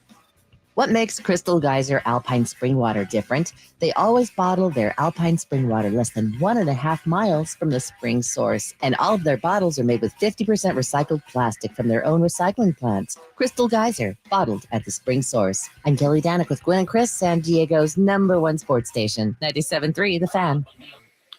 Did you hear that? Kelly Danick said that there was a car smoking pulled over to the side of the road at 15 and Deer Springs Road. They probably were in a little bit too much of a hurry to get down and see us at Islands. Everybody take your time. We'll be here for a couple of hours. I was going to ask. You don't need to pull a Miles Garrett to get here, all right? Just take your time. This day and age, you never know what kind of smoke it is, though. So. No, exactly. All right. Jeff Sanders from the UT, by the way, just tweeted out or wrote that Randy Vasquez would indeed appear to be the bulk option. So he's the long relief. He would appear to be the guy that goes 3 or 4 innings tonight. And I think that's what you do. You Yeah. start Peralta. You make the Dodgers kind of change their lineup around, which they already did now with Freeman going to 4th. And then you give Vasquez, 4 innings. And hopefully he can get you to the 5th and 6th. Are they getting too cute? No. I think this is the way to go. All right. I think it's a really smart way to go. I'll trust you. Which is a scary thing, but I will. That would be the first. That would be a first. I can tell you that. All right, we got. It's a Friday, so we're going to do our countdown, and we thought we would share with all of you out there and everybody here at Islands our countdown of the 5 most exciting Padres moments so far this season. So let's go. Oh, there we go. It's now time for Gwynn and Chris to rank their top 5 of the day. Gonna grip and rip as usual. This isn't just a regular top 5 list. I love it. It sounds sadistic, but I love it. This is the countdown. And it starts right now on 97.3 The Fan. All right, Nestor Cortez was on with us earlier. He will. You'll hear that interview a little later. Also, Sam Levit is in Los Angeles. So I'll have an update from Sammy in the 5 o'clock hour. 20, I believe. Get you ready. Hey, everybody, let's hear it for Woody and his 1978 jersey that he bought for $2.50, he says. It's a Raleigh Fingers jersey. I know, it's nice. Thanks for coming by, It's an Woody. actual 1978 jersey? I think it's at least a replica. I don't know if it's the it's actual not, one. I know it's the I don't know Raleigh it's the Fingers actual one that jersey. Raleigh Fingers wore out on the mound, but it's a nice jersey nonetheless. Yes. All right, Skraby, here we go. Top 5 Padres moments so far this season. I'm going first. Okay. I usually let you go first. Please. But I'm going to go first. My number 5 moment happened on Wednesday night. The Padres weren't playing, but the Dodgers were. And Logan O'Hoppe lined a 2-run single in the bottom of the 8th inning to give the Angels what proved to be a 6-5 victory over the Dodgers, completing the Padres' rise to first place alone in the National League West. That is my number 5 moment of the season so far. All right. I can get behind that one. My number 5 is going to be that one Yankee game where they were down and Mike Schilt, and there was an argument. I can't even remember if it was balls or strikes, but Mike Schilt came out, got ejected, kindly tossed his glasses to the side so that they didn't get messed up. But what the moment is right after that, the Padres had this crazy comeback and they ended up winning the game. And that was one of the first moments where like, all right, this team's full of gamers. Love that game. Number 5. Number 4. All right, my number 5 moment I call the Logan O'Hoppe moment. My number 4 moment I call the Chris Carlson moment. Is anything going to have to do with the Padres on this? Chris Carlson is the marketing guy for the Padres. Oh, sorry, Chris. He got us and you too. Chris Connolly. Chris Connolly. What did I say? Carlson? Is that a baseball player? Probably. Okay. Sorry, Chris. It's my fault, not Skraby's. Chris Connolly got us tickets to go to the unbelievable entertainment suite. Yeah. And sit down the left field line, you and I and the rest of the crew, and see a Padre ball game back in April. And not only that, we got to eat as much free food as we could possibly eat. And they kept bringing stuff out. And so it's a little bit of a self-serving moment, I must admit. But it's still my number 4 moment of the year. All right. My number 4 is going to be that game against the Rockies when they won 21-0. Now, I don't want to talk about what happened immediately after that in the span of not hitting, but that night, Stephen Kolek went 9 innings, got a complete game. They scored 21 runs, and they shut out the Rockies. That was fun. Depends what side of the street you were on. I don't for that know. one. Rockies fans don't care. Yeah. Number 3 for me is going to be Mike Schilt throwing the glasses. Oh yeah, just nicely tossing them to the side. That's the kind of moment that Mike Schilt. You got to pick your spots for this stuff. You can't just go out there and yell willy-nilly, and you may get a result out of it, you may not. But Mike Schilt getting out there defending his player. It was Fernando, right? It was called out on a bad call. Yes. By the home plate umpire. And Schilt went out, got ejected. It was just a kind of a funny moment, I thought. And his comments after the game that he really liked that pair of glasses. And he did not want to throw them in the dirt and get them ruined. And also the whole John Boy breakdown of him like, my guys, I've been thrown out 3 times in my career, 3 times, or whatever he was saying. It was just great. My guys are good guys. They don't get thrown out. He said. Yeah, it was good. Very good. Mike Schilt. Number 3 for me. Oh, my number 3 is against the Pirates. I think it was a Saturday night game. Fernando steals home late in the game when the ball bounced 3 feet away from Joey Bart. And it's just one of those things. For whatever reason, Fernando can steal home at Pittsburgh no matter what he does, because years ago he did it on a sac fly to Kevin Newman, to the second baseman. Yeah, so that wasn't actually called a steal of home, the sac fly, but I know what you mean. It was a steal of home, but yeah, you're right. He got credited with it with just a run just scored. a run. Yeah. Now Fernando, he's probably the only guy in baseball who could have scored on that pass ball because it only got 3 feet away from the guy. Number 2. Number 2 for me is the 21-0 day. There's a couple of reasons why. First, it was 21-0. It's a historical game. Secondly, Jason Hayward and Fernando both hit 3-run homers for the first time. The Padres hadn't hit one all year up until that game, and they didn't hit another one after that for a while either. The trivia question to who hit the first 3-run homer of the year is Jason Hayward. That's correct. That's crazy. 21 rock, as I like to say. And not only did we find out that the Padres are going to be good, but that confirmed the fact that the Rockies were going to be historically bad, and they have been. Okay. All right. My number 2 is it's one of the Fernando catches that he's made this year over the fence. I think the latest one was better. I can't remember for the life of me who he was facing, right? Or who How hit about the ball. night where he and Jackson Merrill, in That's a span also of great. 2 innings, both stole a home Let run? me go with that. Okay. Let's go with that. Yeah, We're they going to both, go with that. I think it was against Arizona. Yes, it was against Arizona. One was Corbin Carroll. The other, I'm a little fuzzier on. I am fuzzy too. But they both stole a home run in that game. Jackson's stolen 2 home runs this year. Fernando's stolen 2 home runs this year. The other Jackson was in Philly when he robbed that guy at center field. Gavin Sheets tried to steal a home run, but wound up running into the face plant wall. into the left field wall. That actually should have made my list, but I didn't think of it till just now. I didn't think of it either. And the fact that he was a good sport about it when we brought it up a couple weeks ago. He said that his friends put that picture of him hitting the wall as the group text photo, which is amazing to me. And he admitted to being lucky that the Padres were leaving town because they would have done a taped outline of him had they stayed. Oh, yeah. Number 1. At the top of the list, I think this is a blowout. I don't think there's anything close to this. Maybe you have something that I haven't thought about. July 31st has to be the number one moment of the year for the Padres. It's the trade deadline day. Oh. I mean, they absolutely Everybody starts clapping. I'm like, what happened? They actually improved themselves to the point of potentially being World Series champions. I would say that was a pretty memorable day. I don't think anybody tops that, but I'll let you were probably thinking something more traditional. Yeah, well, mine was really just the beanball game that they played against the Dodgers last time at Chavez Ravine. See, you do want to see that stuff tonight. I do. Right. I do. I think it's fun. It's especially not fun against the Dodgers. I don't want to see any Padre get hurt or Dodger get hurt.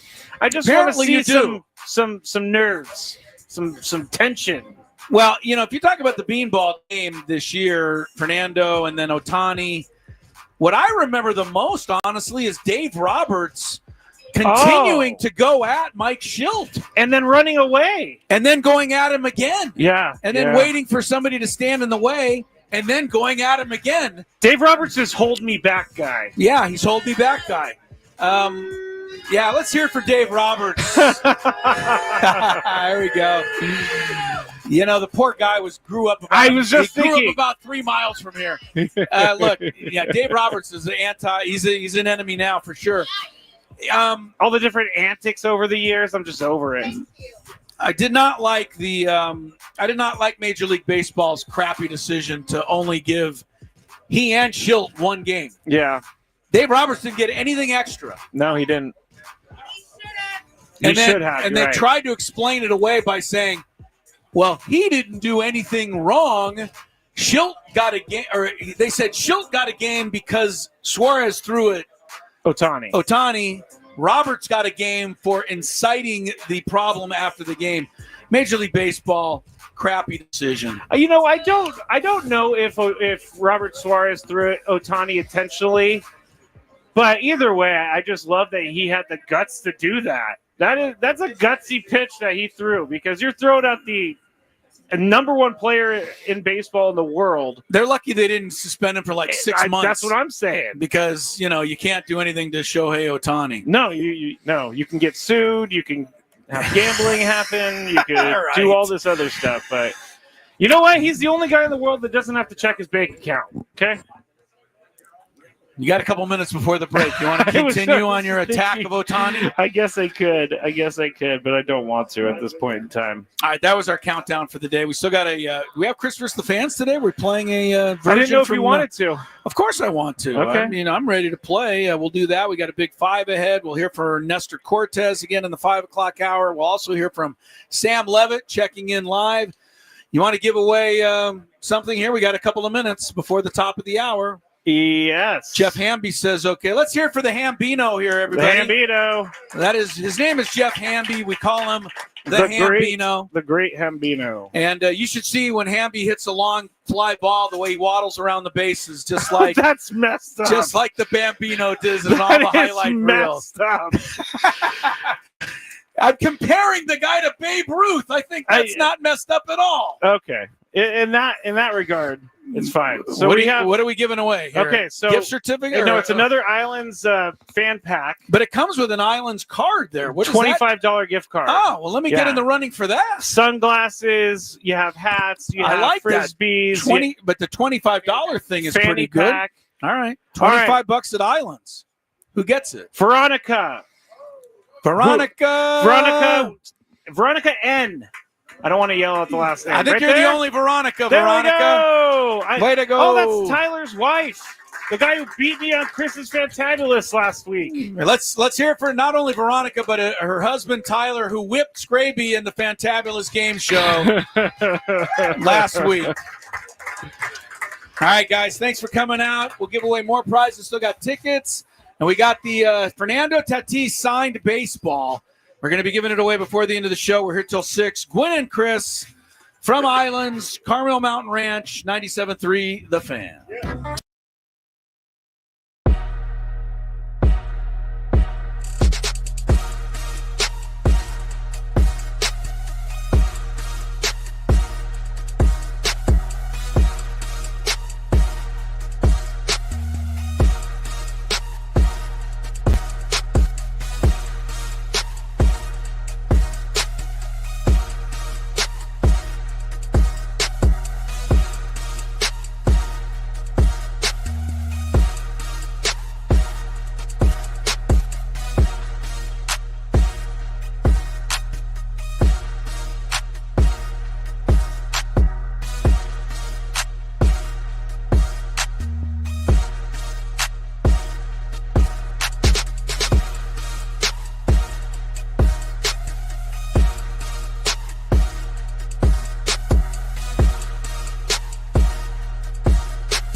go. Let's try that again. Gwynn and Chris from Islands Restaurant in Carmel Mountain Ranch. Continuing on here, Crisello. Mr. Skraby, can we just take a second? I give him the hardest time, and he deserves it, but he also deserves a round of applause because without Skrabe, this whole thing doesn't happen. He really does work his butt off. He produces the show. Honestly, this is true. Tony and I make all the money. He gets very little. It's true. So, if you can help him out here and there. No, don't say that. I'm going to pass the hat around. No. Yeah, what's your Venmo? No. But anyway, no, you do a great job. I think these people know it, and I want to make sure that Thank you. That you got that. You know what? Everybody has been so nice today. Yeah, I gotta say, it's been a great group. Esther's my favorite. She tells Yolanda to be quiet while we're on the radio because she wants to hear us instead of Yolanda. So that's my favorite right there. Esther's a big fan, man. I like it. She's going to hold our feet to the fire too. And Esther, pretty much whatever she's says goes. I think so for all of us around here. The folks at Islands are bringing us. I think it's a new cheeseburger that's coming by here. Yes. It's available this month. And it's a $10 Big Wave with cheese and fresh cut island fries. It's for a limited time. All 6 Island San Diego County locations are offering this. They're also offering a $10 high protein lunch bowl, which is available weekdays until 2 p.m. Dine in only. They have happy hour specials. We're going to be broadcasting during a happy hour special, so you could come to Islands in San Diego County and you could featuring appetizers for the happy hour starting at $2.95. Tropical drinks starting at $6.25, well drinks starting at $4.95, margarita $6.25, and draft beer $3.25. Wow, so, Skraby, got a lot of specials. Good. Got a lot of specials. You did a good job on that. Anyway, we'll tell you how great the Big Wave burger is when they bring it by. We'll probably stop the show for that. Can we say hello to my friend Franz back there? Franz. He's misrepresenting with a Colorado T-shirt on, but we'll give him a thumbs up anyway. He's 90 also. Really? Yeah. Does that guy look amazing for 90 or what? That guy right there. He's gonna beat me up for selling everybody that. Anyway, part of the crew here. We're gonna play some Chris vs. the Fans. Anything we got to say before that? Got to make sure Adam knows that we're going to get it ready. Give him a moment. I think, Adam, are you ready? And he's ready. I bet, yeah. If you had one shot, one opportunity to take down the human almanac himself, howdy do. Now is your time. Listen to me, this guy is dangerous. Now is your opportunity to win a prize. Well, I hope you know what you're in for. Chris versus the Fans starts now on 97.3 The Fan. Oh, man. Did that go out on the air? No, but it went out to everybody here at Islands. Oh, Adam Klug. With the joke. Adam Klug made it funny. He said, Chris, how does it be the same? How does it feel to be the same age as Franz, who you just said was 90? So that was hilarious. Hey, I appreciate it. He's coming to get you now. I look pretty good for 90, I must say, as does Franz. He's 92. He's 92. See, he's even Don't short him. That's right. Don't short him. All right, we're going to do Chris vs. the Fans. You want to tell everybody what they can win? Yes. Let me get people out there and trivia I'm all land. out of sorts over here. I know. It's always different when we do things like this, and now everybody's staring at me, which is also a different thing. So let me get our prize going in just a second. This is kind of embarrassing, to be honest. Chris, you have it on your sheet in front of you, but you did task me with this. Mm-hmm. People, make noise, please.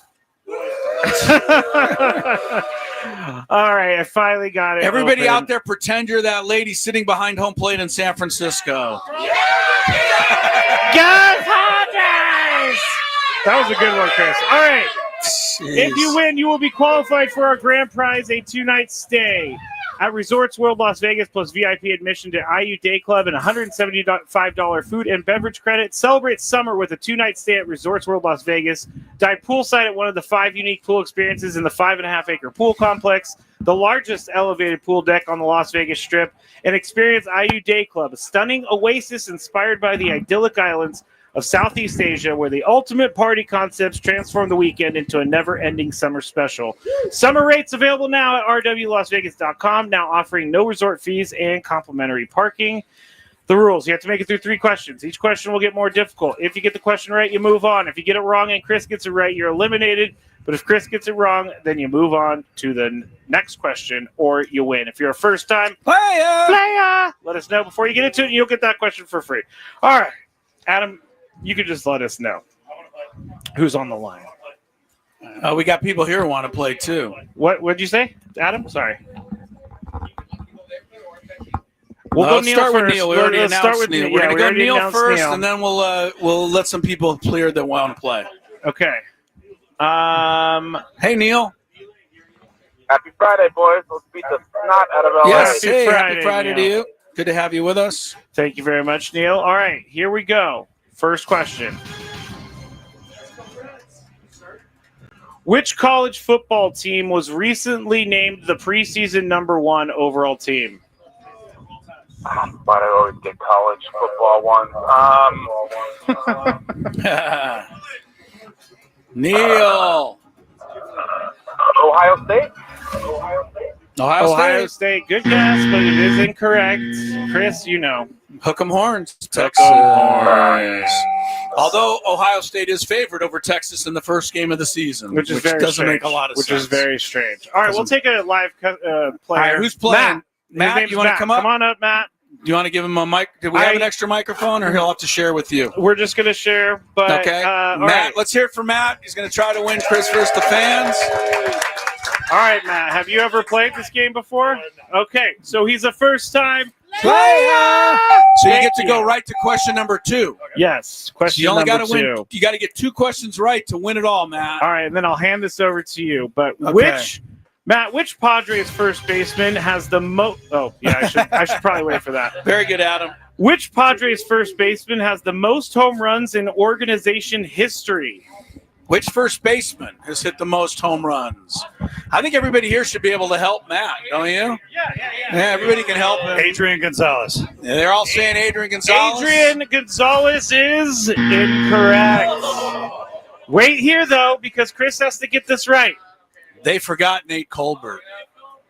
I say. Nate Colbert is correct. It is Nate Colbert. Sorry, Matt. Thank you for playing. Matt, that's what you get for listening to all these ratty folks out here. Ratty folks. All right, we'll go. If anybody else wants to play, anybody else wants here, but we will take another phone call real quick. Now we have another contestant here. He's popping up here. This is Brandon. Hey, Brandon, let's hear it for Brandon. Brandon Always plays. Brandon, good luck for you. All right, Brandon. Oh, he's like a legit player? Oh, yeah. Brandon's a legit player. All right, here we go.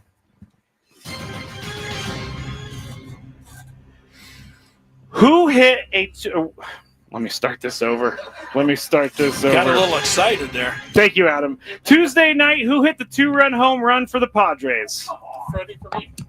Freddie for me. Tuesday night. Correct. Are you sure? Yeah, he hit a 2-run homer. Didn't he do it on Monday night? I don't care. And about Iglesias did it on Tuesday night. I think you're kind of wrong. It was a total Skraby question. You know what I did? I wrote these after, and it said who hit the 2-run home run last night, and I couldn't remember what day it was. So Fermin hit his homer Monday night. But he's still right. Tuesday night. He's still right. He got what I was asking for. Should we give it to Where's him? My brain? Where's my brain? I don't know. An idiot. Okay, thank you, Adam. Thank you, Adam. Stinking up the joint. Adam's finding every one of those for you right now. Question number 2. All right, this is one of those name the teammate ones, or name the team these guys played for together. Catfish Hunter and Reggie Jackson both played for the Yankees and what other team? The Oakland Athletics. Oakland Athletics. That is correct. Yes, it is. They played on the Swingin' A's 1972 and 3. I think Reggie left for the 74 championship, but they were teammates there for 2 World Series and then 2 in New York. All right. So they won a lot together. The Oakland A's. Oakland A's were really good there for 3 years in the early 70s. They won 3 straight World Series, if you can believe that. I can believe that. Yeah. All right, because it happened, and I saw it. Yeah. All right. Question number 3 for Brandon. All right. I like this one. Okay. Which Padres pitcher has struck out the most batters since 2020? My goodness. 2020 Padres pitcher, the most batters. It's a good one. Joe Musgrove. Joe Musgrove. Says Joe Musgrove. For the title. No, Joe is incorrect. Adam spoiled my dramaticness. That's not a word. No, that's not a word. That's what I was going to guess. You were going to guess him? Yeah. 2020 is what, 5 years ago? Yeah. Who's been around? We never keep anybody for very long. How much time do I get, Skraby? You're running out. You, Darvish. I hate that he's right. I hate that he's right. I hate that he's right. I just pulled that out of my rear end. Your hat. Basically, yeah. I had no idea. All right. We need a phone contestant. Phone contestant. Keep the game going here. Oh, let's hear it for our... the Big Wave Burger's here. Our Big Wave Burger. Let's hear it for our Big Wave Burger, everybody. Thank What'd you very say, much. Adam? Anywhere's good. Oh, it's Bernice. Hello, Bernice. Hey, Bernice. Welcome to the show. Hey, how are you doing? Well, where are you? Yeah, Bernice. You normally make these things. Oh, did we lose her? Okay, she's still there. So we're just going to go right into question. Yeah, let's go into the game before we have more problems. I'm going to anger everyone who played already for the first question. Where are we broadcasting from today? Island in Carmel Mountain. There you got go. it. All right, Bernice has one. Nice job. Where are we playing today? Broadcasting. Yeah. All right. Question number 2. Okay, here we go. Which PGA Tour golfer in Aztec for Life joined Chris for an interview a few weeks ago?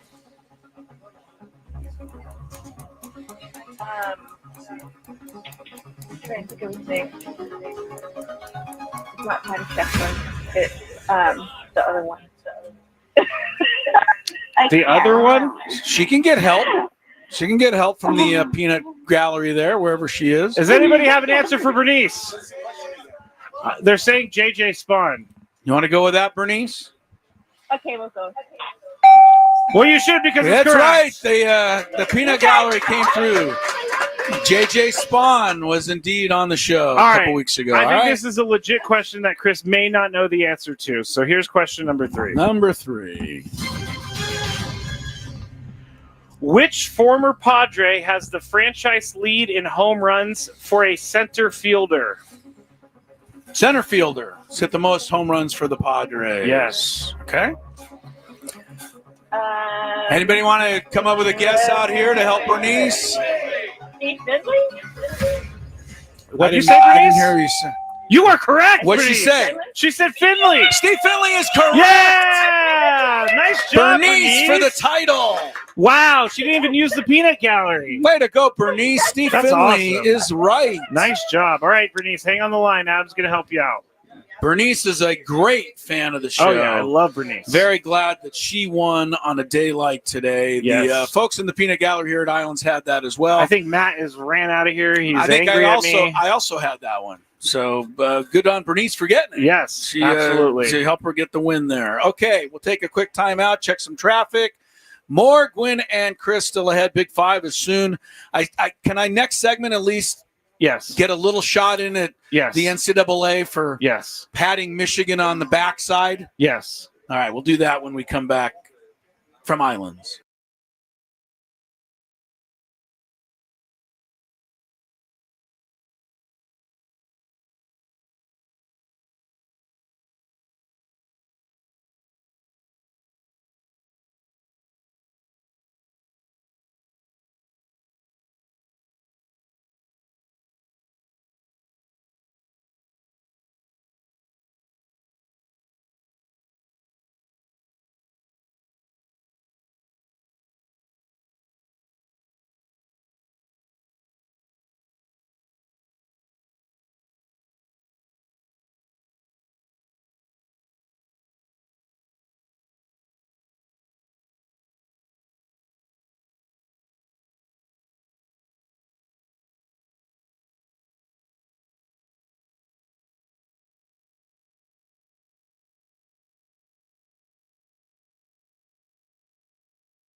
right, welcome back.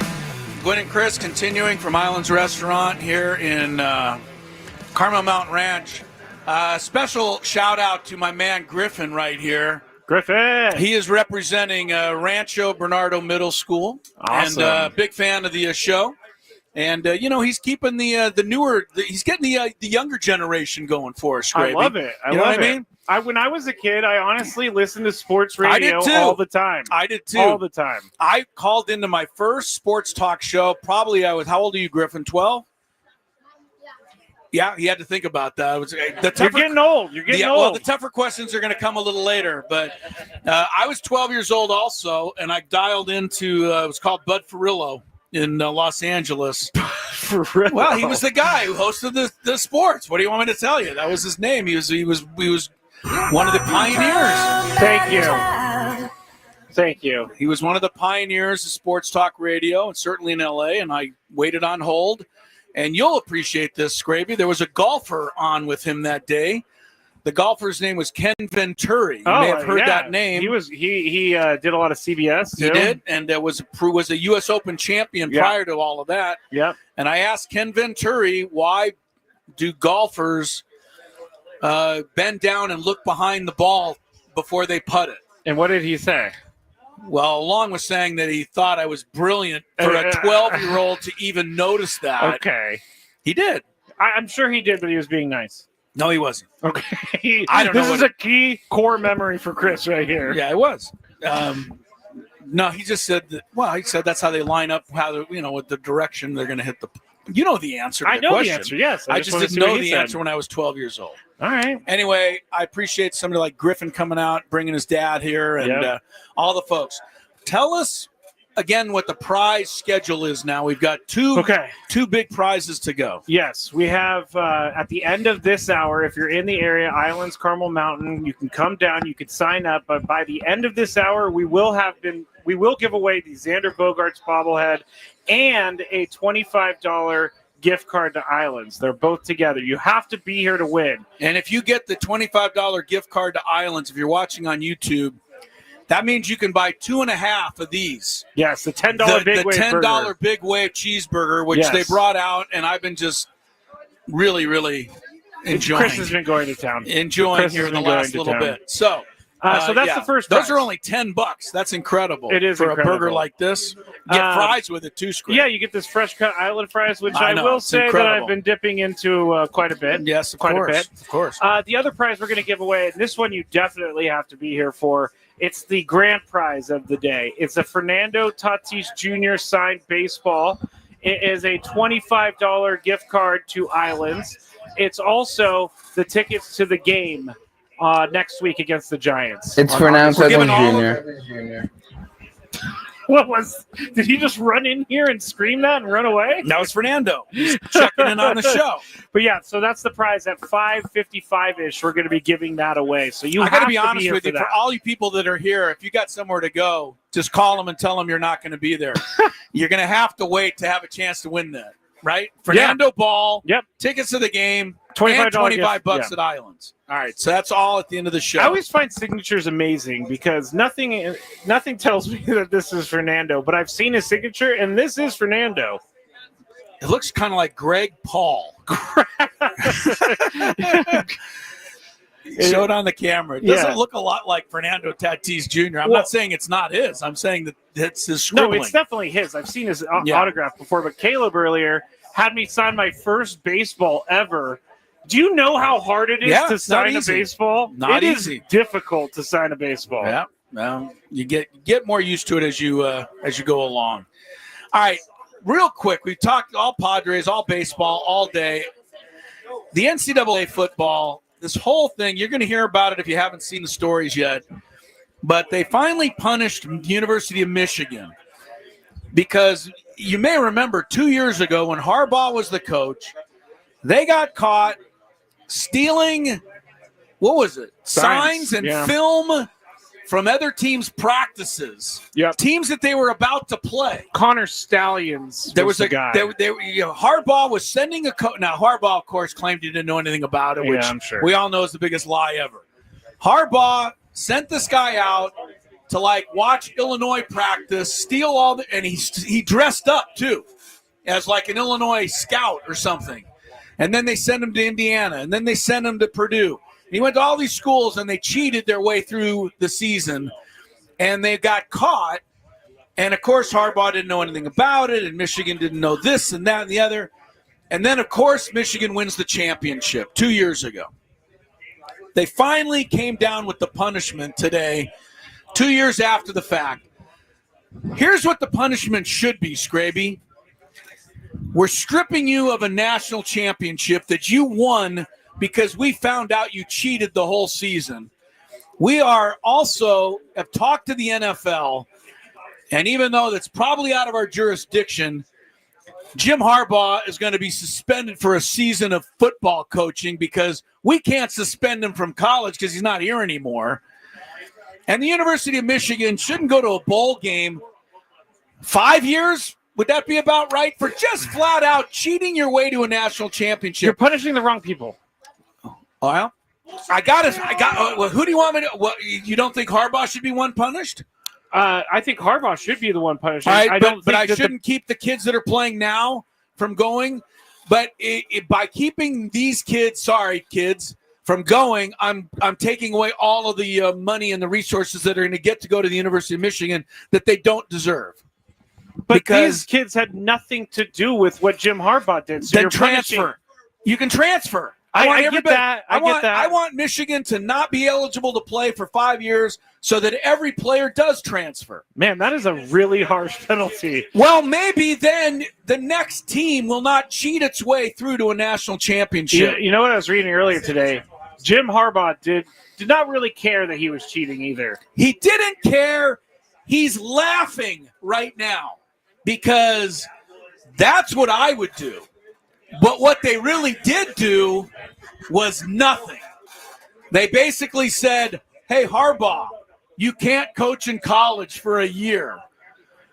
He's already coaching in the NFL. That's not even a penalty. Secondly, Michigan has to pay, I don't know, $100, some silly little fine, and they're not ineligible for any bowls, nothing like that. Well, in the Big Five, I have a question for you about this. So basically, what happened here is that the University of Michigan paid a $100 fine, or whatever their fine is today, and I'm making light of it, whatever their stupid fine is, they paid that much money to win a national championship. I think it was worth it for them and for Harbaugh and for everybody associated with the cheating University of Michigan. And I know there's a lot of Wolverine fans out there who don't like what I'm saying, but you know what? Don't cheat that. It was so obvious what they were doing. And the fact that Harbaugh is basically rubbing the NCAA's nose in it now that all of this has come down, it's a sad thing. And you don't agree with me, really? No, I think that Jim Harbaugh should be punished for sure, but I don't think you should punish the team that is now because this happened so long ago. 2 years ago. It's not so long ago. I wonder how many guys are still on the team from that team. I know one guy who's not. J.J. McCarthy? The Aztec quarterback. He was on that team, too. Yes. What is his name? Jaden Denegal. Look, you're right. I don't want to punish the kids, but I want the university to feel something from this scandal. And the only thing I can do is keep them out of a bowl game for 3 or 4 years because that would get all the kids there to leave. I agree with that. They'd all leave. I agree. They'd all go find a place else to play. The rules allow it now in college football. NCAA needs Michigan in the final tournament. They do not. Were they in it last year? No. Okay. They didn't need them last year. They don't need them this year. And they don't need him for a few more years. Chris is fired up about this. I'm tired of people just flat out flaunting the law and nothing happens, aren't you? You hate this stuff more than I do. Okay, in the Big Five, which is now the all next of a sudden segment, you're trying to be the voice of reason. In the Big Five, when did that start happening? In the Big Five, in the next segment, there may be some more punishment for Jim Harbaugh. I'll tell you about that. I'll also tell you about how Michigan connects to the bad fantasy football guy in the Padres clubhouse. That's a little tease right there. I'm going to eat my big whey burger and I'll Chris feel a is lot better. really upset about this. I'll feel a lot better after I have another bite. More Gwynn and Chris coming up from Island. Stick around.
Horrible.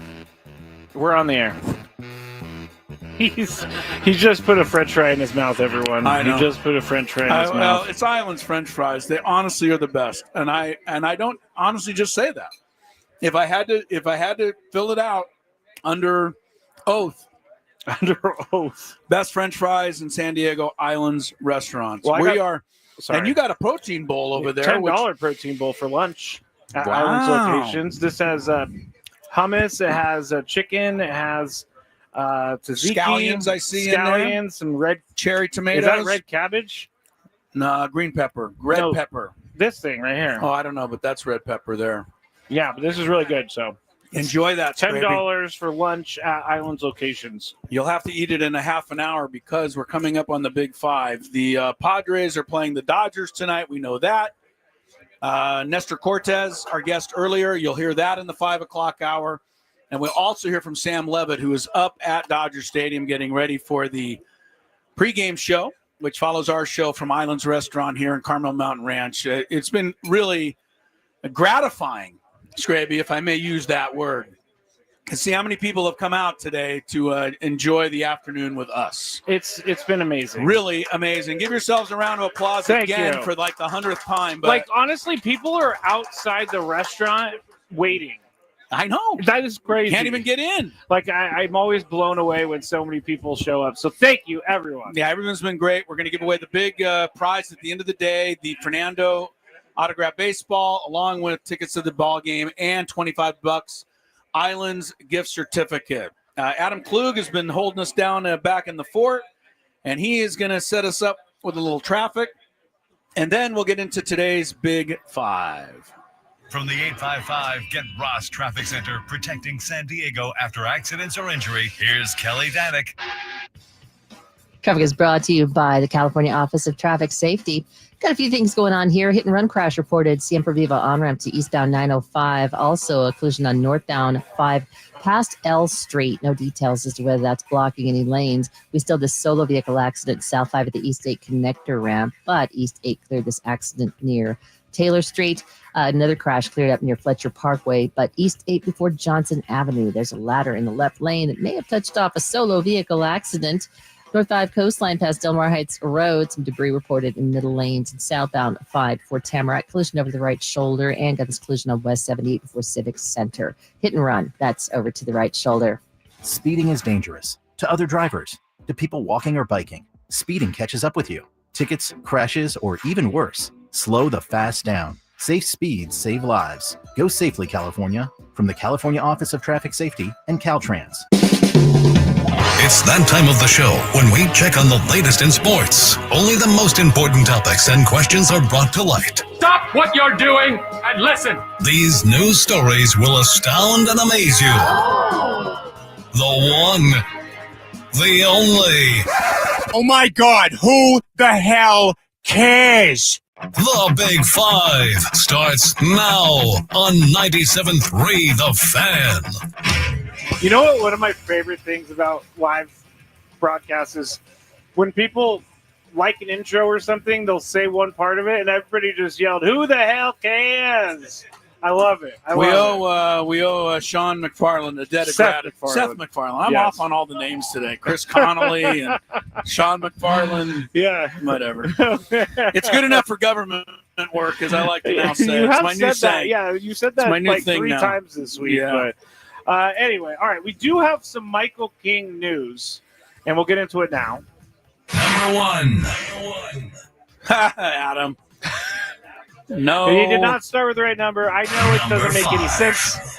It makes no sense how we go from 5 to 1. It's always made no sense, but that's what we he's do. Trolling. I see. Yeah, okay. That's okay. All right, Michael King did speak to reporters today. Our guy Sam Levit was there when he did, and they asked him about his injury, and he kind of explains it a little bit more. What can you tell us about the knee situation right now? Feels a lot better today, but I probably just pushed a little bit too hard in the ramp up. Bothered me for the last couple weeks. Got an MRI yesterday. No structural damage, which is great, but a lot of inflammation. So got it trained yesterday, and it's been feeling better. But sad to miss these next couple starts. Yeah. Your anticipation, is there any timeline at this point of when you might be able to come back? hoping that based on how it feels today from what it was yesterday before I got trained, I'm hoping it's the minimum amount of time it can be. So yeah, I'm definitely eyeing Seattle, which I think is the first time I can come back. But obviously, it depends on how it feels next couple days. All right, so there you go. It doesn't seem like he's going to be on the IL for next. Excuse me. That was the protein bowl that I just ate in the break.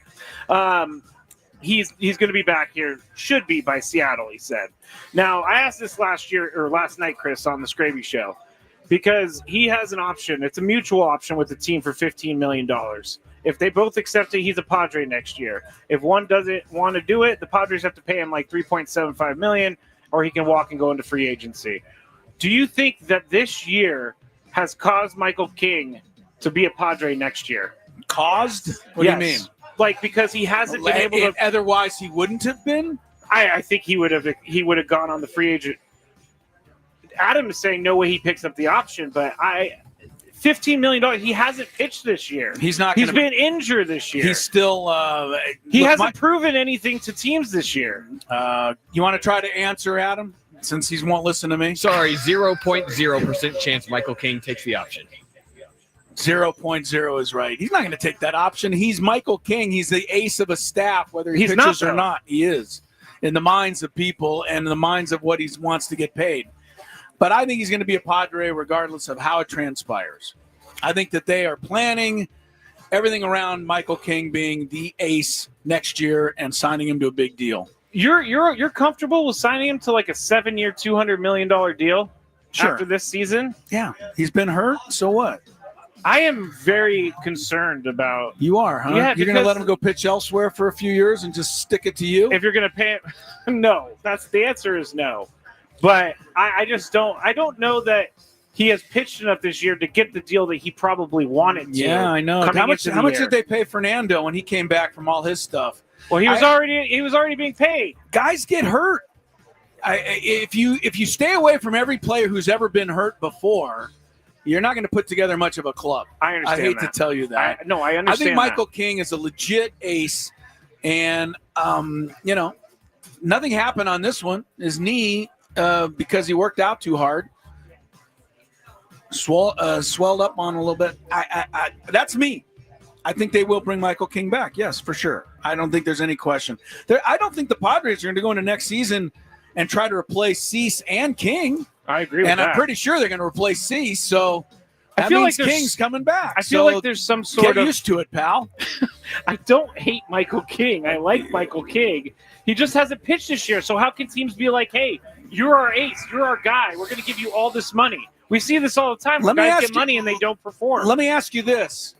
Maybe Michael King isn't to the level of, say, Christian McCaffrey, but he gets hurt every year. 49ers are going to keep paying him to come back and come back and come back because they know what he's capable of. He was already under that contract. All right, but I'm giving that as an example. They wouldn't let him walk away. He's the whole team. I think they would let him walk away at this point. You would let him walk away, and that's why you would never be in charge of a good team. Adam's 0.0 made me a little. It made me want to hope that he takes the option. He's not going to. I'm not. They could agree to some sort of deal or whatever. I'm just saying he's not going to accept a 1-year, $15 million. This is a shot to hit unrestricted free agency. I can agree with that. I can agree with that. So you're basically going to. So you found a way to agree with Adam, but you'll never agree with me. This is correct. Why the show is what it is. Correct. All right, we just talked about Michigan, the sign-stealing scandal, the final penalties handed down, blah, blah, blah, blah, blah. But will the NFL punish him, Chris? Mike Florio reporting earlier, the NFL in the past has taken action against both a former player or college player, Terrell Pryor, and coach Jim Tressel, who had run afoul of the NCAA rules. From an October 2023 NFL.com article, they say in there, quote, and the point was made, no one should escape discipline by leaving college for the pros, which is exactly what Jim Harbaugh did, end quote. Well, it was already ended before that. My question, and I'm at first, do you think the NFL needs to send out a punishment? I do. I want to see some sort of justice. I want to see some sort. You can't just go through life cheating and stealing your way and not have it catch up with you at some point. And Jim Harbaugh, even if they suspend him 3 games or something like that, it tells guys that they cannot just run run whatever program they want and then bolt for the NFL. And I would like to see the NFL do a little bit of something about it. I don't know what that entails, but at least make it known you will be punished if you do something like this. I would like to know what they put in your Mediterranean bowl. Why? Because you're talking like a crazy man. Why? You're hoping that Michael King is going to agree to no salary at all to stay with the Padres, and now you're thinking the NFL is going to suspend one of the highest profile coaches they have in the league. Did you hear the part where they suspended Terrell Pryor and Jim Tressel? I heard it. Nothing's going to happen to Harbaugh. He knows it. We know it. He's walking scot-free on this, and he's got his national championship, and this is just a cruddy situation. In a perfect world, the NFL would step in, but what court of law is going to allow the NFL to suspend him for something he did in college? How's that going to work? I don't know. I was going to answer that, but I don't have an answer, so I'm not going to. All right, let's go to the next one. Number 3. Before you get to the question, Max Muncy to the injured list for the Dodgers. Not only 10-day injury list, Dave Roberts said it would be longer than that. Oh, man. I'm really going to miss him this weekend. And next weekend. We're going to miss him both weekends. All right, without a new contract, Terry McLaurin remains sidelined from Commanders practices despite the regular season coming upon us. Offensive coordinator Cliff Kingsbury emphasized the urgent need for on-field time to build offensive cohesion. He said, quote, "I don't know exactly how much you can get out of that," talking about the studying. "I think we're kind of at that point where we need to start getting those guys when they're available out there and gelling to see where we are as an offense," end quote. So, Chris, you're up first. Who blinks first, the Commanders or Terry McLaurin? The Commanders. The team always blinks first. The players win this every time, and they will forevermore. Nothing's going to change. Terry McLaurin will eventually get something close to what he's asking for. The Commanders will give in. The players know the teams are going to eventually give in. The agents know it, and this is why they hold out, and this is why it works. Secondly, Cliff Kingsbury is just speaking on behalf of the organization by saying it would be really nice to get him into camp because we could use him. And finally, Terry McLaurin already knows exactly what to do out there, and he's already played a year with Jaden Daniels. And the minute he signs his contract, he'll be the number one receiver for the Commanders, as if he never missed a day. I agree with all that. I do. The only thing is that Jamar Chase, I don't believe he blinked, and the Bengals didn't, and then he ended up He bet on himself. He did bet on himself. Yeah, he did, and he got paid handsomely for it. Yeah, I think you're right. This is the new thing with players. We'll see what happens with Micah Parsons, but we're going to hold out. We're going to make a big deal about it. We're going to wait, and then you guys are going to realize you need me, and so you're going to pay me. And then the owner's going to claim that they don't have any money because of the salary cap situation. And then we're all going to be reminded that the Cowboys are worth $890 gadillion. They actually are number one in the NFL. $12.8 billion, I think, is what it was. I think they're number one in all of sports, aren't they? Or number two? I'm not sure, but $12.8 billion is a lot of money. Yeah. A lot of money. They can handle it. All right. Number 2. Our number one story is going to be about the fantasy football. I'm going to pay off on that. Diamondback second baseman Ketel Marte is, one of the best players on Arizona's team, but apparently some people are getting a little bit angry. His teammates, it's being rumored. The 3 games Marte missed after the break may have ruffled feathers, a reporter said. Nick Kokoro said. He said, he got robbed. He lost $400,000 worth of items in a home burglary that took place the night of the All-Star game. He told the team he needed time to deal with it. But then instead, he spent most of his All-Star break in the Dominican Republic and not in Scottsdale where the theft occurred. So people are like, you had time to go figure this out. You didn't go figure this out. Now you're missing games. My question, and I'm up first, is Ketel Marte above the team? I think so. Because they're telling him he's above the team right now. I'm not a fan of people doing their own thing, but Ketel Marte is their best player, maybe? Or Corbin Carroll? You think Corbin Carroll's the best player? Well, he's top 3 best players on that team. They're going to treat him they're going to give him a longer leash because he's Ketel Marte. And all these other guys are going to have to deal with it. And you know what? there's a AAA guy who's going to come up somewhere who's going to be able to play a Ketel Marte's spot, and he's going to be able to get an opportunity. So that's how that works. It does? You think they're going to just give up on Ketel Marte because of this? Well, he keeps asking to go home and cut him? deal with things. So the biggest penalty that Ketel Marte is going to have to pay for this is looking into his teammates' eyes. And if they know that he was lying and he was being less than, putting everything he had into the team, then he has to deal with that, and he has to live with that. Corbin Carroll knows. Alec Thomas knows. Zach Gallen knows. They all know. So, that's the penalty the price Ketel Marte play. In the meantime, he's going to play because he is one of the better players on the team. But, that's his own mirror that he has to look in. If all that's true. Yeah, true. If he really, said, hey, I'm sure he did get robbed. He didn't make that up, did he? No. So, this notion that he had to deal with that, maybe he felt dealing with it in his home country was the best place to deal with it. It's not a great look, but only he knows, and he'll have to live with that. All right, let's go to the first. Okay. Number 1. All right, so the Padres Clubhouse Fantasy Football League is no joke, and they get the jerseys of their first-round picks. The draft is live for this whole thing, but defending champ Jackson Merrill didn't hesitate when Jeff Sanders asked them, who do you not want to trade with in the league? He said, quote, dude, Jake Cronenworth offered me some bogus trade for Chris Godwin last year. I was like, heck no, Godwin's going crazy. I don't want to trade with Crony. Now, someone else said, Joe Musgrove said, Crony's always sending bull bleep trade offers over, favorable to him, but nobody else. Should there be a punishment for bad trade guy?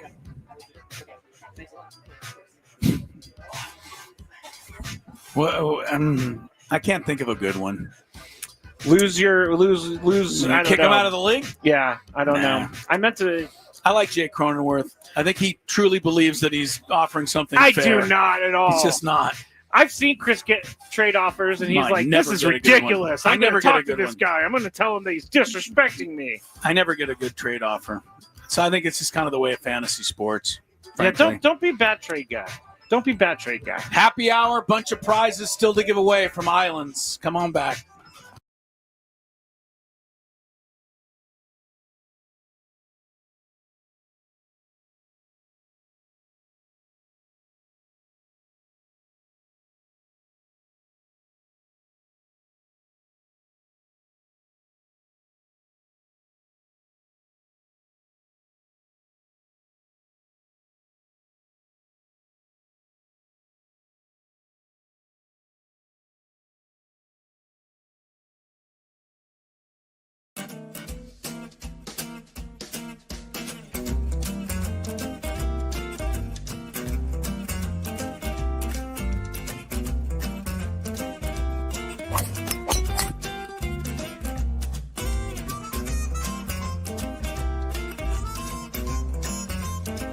These things, it even tells you, hey, there's a canyon over here. Don't hit it here. Skraby from about 45 feet. His caddy tells him to play it a little to the right. He's been playing well so far today. Fourth hole. Nice smooth delivery. Hit it too hard.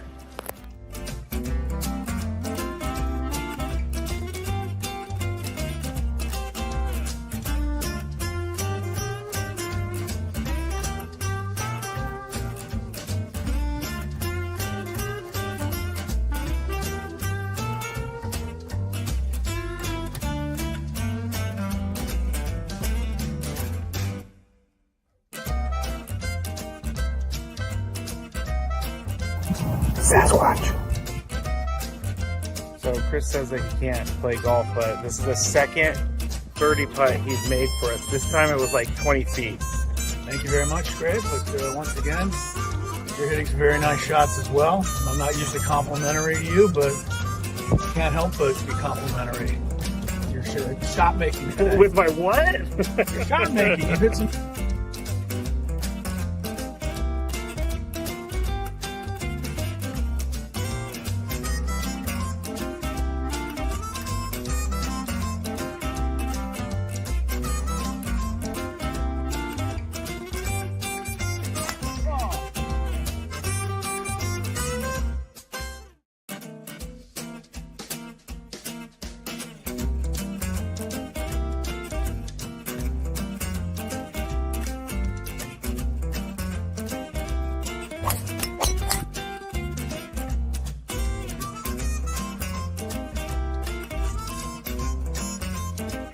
these things.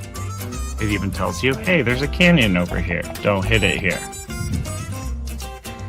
Skraby from about 45 feet. His caddy tells him to play it a little to the right. He's been playing well so far today. Fourth hole. Nice smooth delivery. Hit it too hard.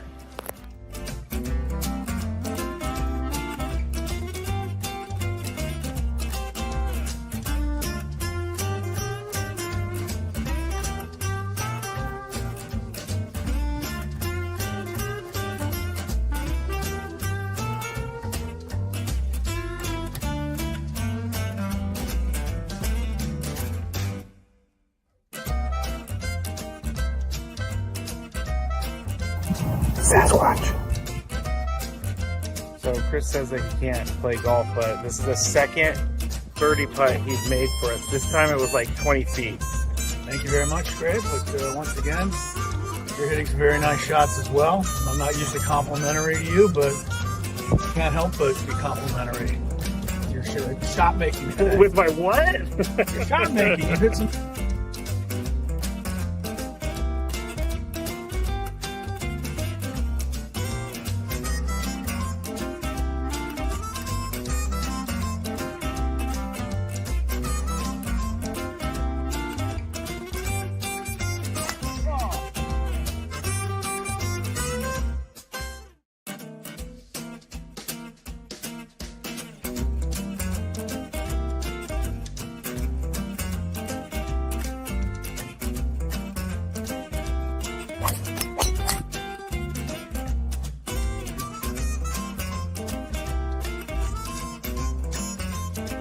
These things.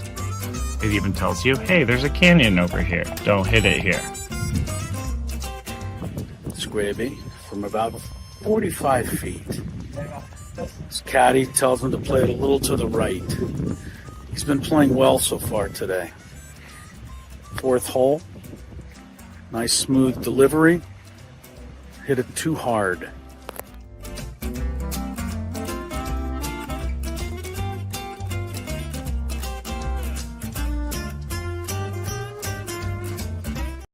Throughout the postseason with a great performance. Gwynn and Chris are ready to go. Chris is chatting right now. It's Skraby. We are here at Islands in Carmel Mountain. There are a ton of people out here. Thank you so much for coming down. If you're on your way home right now and you are in the Carmel Mountain area, come down to Islands and sign up. We're still giving away the Fernando Tatis Jr. bobblehead. I keep calling it a bobblehead. It's not a bobblehead. It's an autographed baseball. It's an actual baseball. Yes, and an Islands gift card. Also, tickets to the Padres and the Giants next week. And by the way, when you go to that game next Wednesday, you'll get a Michael King bobblehead. Yeah. So, I mean, it's like this is a major prize package. It is a major prize package. Stick around. I hope somebody's sitting out here right in front of us in this patio. We announce their name in just a little bit, Skrabe. That would be great. Dodgers, Padres tonight. There is news if you're just tuned in. We know that Michael King did go on the IL yesterday. 3 o'clock or so today, the Padres came clean on who their starting pitcher will be tonight. It will be left-hander Wandy Peralta. For Wandy, it is his second career start. He's been in baseball for about 11 years. This is the second time he's ever started a game. Started one for the Yankees about 5-6 years ago. I'm assuming it was a similar circumstance where he just pitched an inning or two and then gave way. Most of us surmise, anyway, that Randy Vasquez will come in to replace Peralta. Second inning, maybe the third, depending on how things go. I would think in a perfect world, if it's like Mike Schilt had his, druthers. Yes. Wandy Peralta would get the side in order in the first inning. Then he would retire Freddie Freeman, a lefty, leading off the second inning. And then he would exit. Vasquez would come in and pitch as long as he can and get you to the middle of the ballgame. That would be my guess. I think you're probably right. I think that's exactly what they're going to do. They're going to give Randy Vasquez his 4 1/3 that they only let him go through. But if he can get the 4 1/3, that means he's pitching well, so I'll take it. That, again, is the plan. But that can be wiped out, in a moment's notice whenever you're doing one of these kinds of games. But that's the story for the Padres tonight. Kershaw is pitching for the Dodgers. Dodgers getting some bad news today on top of all the other injury news they've had recently. Max Muncy, not just 10-day IL, which is what they're putting him on, but Dave Roberts says he can be gone for a while. Dave Roberts says he doesn't think it'll be season-ending, but it could be. He's got a side injury, and, of course, Muncy just spent the last, month and a half or so on the injured list, so boo-hoo. I don't know what else to tell you. I don't know what else to tell you, Dodgers. It doesn't really affect me at all. Yeah, you guys can boo-hoo that all the way. Dodgers did take 5 of 7 when the two teams got together twice earlier this season. They will now play 6 games in the next 10 days. And I think a lot of people think this is going to decide the NL West. And I'm here to remind you, I know Tony would, and I think Skraby will agree, this is hardly going to decide the NL West unless one of the teams wins like all 6 games. That could actually decide the NL West. It could. But in lieu of that, there's going to be so much baseball left after this is done. There'll be 31 games to play after this next Sunday, which is when the final meeting, that you're going to have a lot to still take care of, regardless. The Padres win 2 out of the 3 games this weekend. They will leave LA 3 games up in the division. They will not.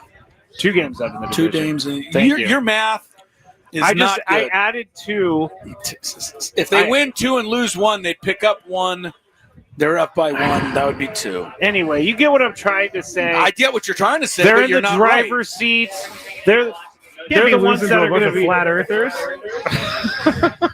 Where are you?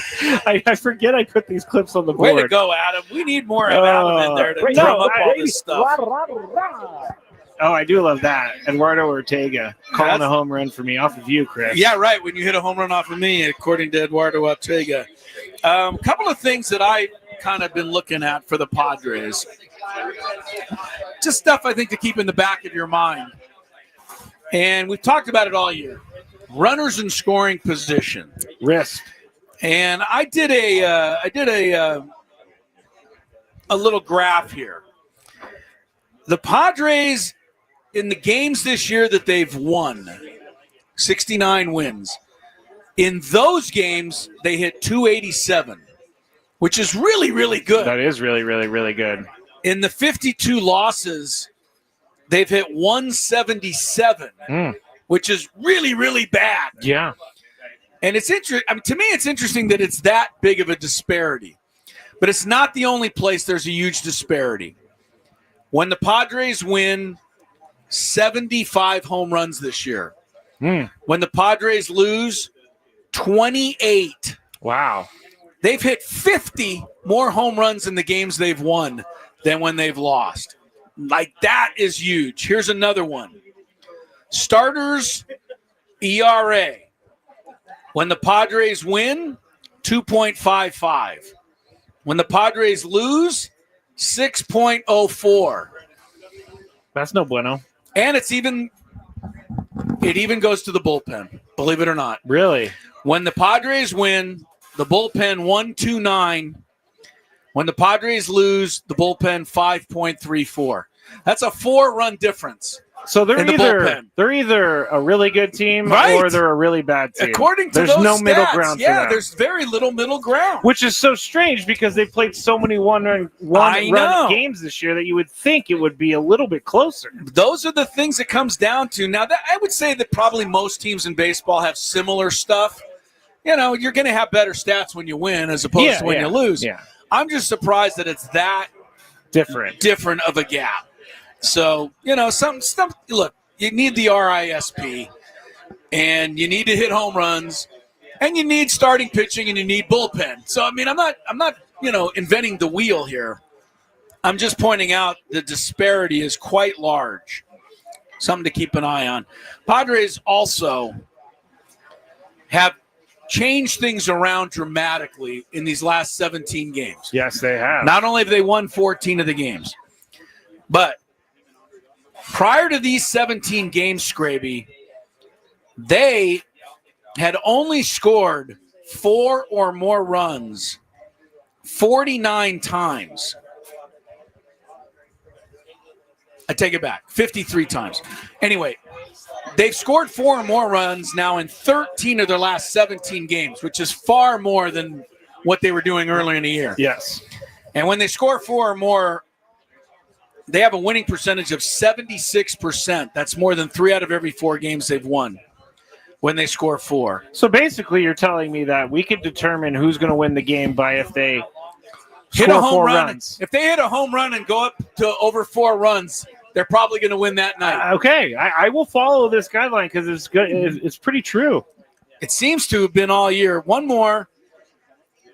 The Padres all year long have won the close games. 25 one-run wins, 14 two-run wins. That's 39 games that they've won by 2 or fewer runs. But they've now won by 3 or more runs 10 times during this stretch, this 17-game stretch. So they've been winning much easier during the stretch than they were the whole season, where they were surviving and winning close games all the time. So remind me when this 17-game stretch started? Right after the trade deadline, pretty much. So I'm just making sure it was that. And it was 2.5 weeks ago. The trade deadline was 2 weeks ago. So you got a couple of days. That's all the explanation I need. They upped their lineup. They powered it up. If they win the division going away and they end up getting a bye in the playoffs, A.J. Preller has to get himself a trophy for Executive of the Year. I'm not trying to stump for the guy. I'm just saying his trade deadlines, acquisitions to this point have transformed the team. Yep. This was a team that we knew and said was flawed. And I even said that the way it was constructed was not going to even make the playoffs. Now, 2 weeks after the trade deadline, we're all thinking win the division. We're all thinking World Series. It's a totally different deal. It's a totally different deal. He improved every weakness on the team. Even catcher, which I didn't even think was possible. There's Freddie Fermin is a revelation to me. Like, I was the guy who was saying, okay, the Padres said, as long as they're winning games and these guys play good defense, they can hit 200. But now that I've seen a catcher come in and be able to hit for power, it's a whole different game. And he's the 9th spot. So he's not an automatic out. 9th spot is not automatic out anymore. We mentioned it earlier. If you look at the 2 lineups tonight, anything's possible. But if you look at the 2 lineups tonight, it's the 7, 8, 9 batters in the Dodgers order that seem more like the potential automatic outs. Because with Muncy out and with Edman out, the bottom of their order now is Conforto, the new guy, Buddy Kennedy. No, he's not playing tonight. He took the Freeman. Thank you, Friedland, and Rojas. That's not the same as what they were bringing at you earlier. No, it's not at all. Happy Hour brought to you by GL Pools, the swimming pool experts, trusted by thousands of San Diegans since 2006. Baseball season, you know it. It's in full swing. So is swim season. Call GL Pools. Mention radio. Get a free month of pool service. Traffic. And then we're going to hear from Sam Levit checking in from Dodger Stadium next on Gwynn and Chris.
Chris, hello. Matt Skraby, broadcasting live from Islands.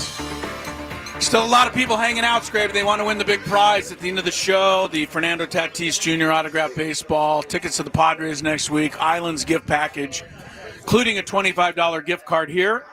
We're at Islands, Carmel Mountain Ranch location. There's still time for you to get here if you want to get into the running to win all of those prizes. Dodgers and Padres coming up. Sam Levit will join us for a little update from Dodger Stadium in a moment. Couple of quick things to throw in there, though, Scrape.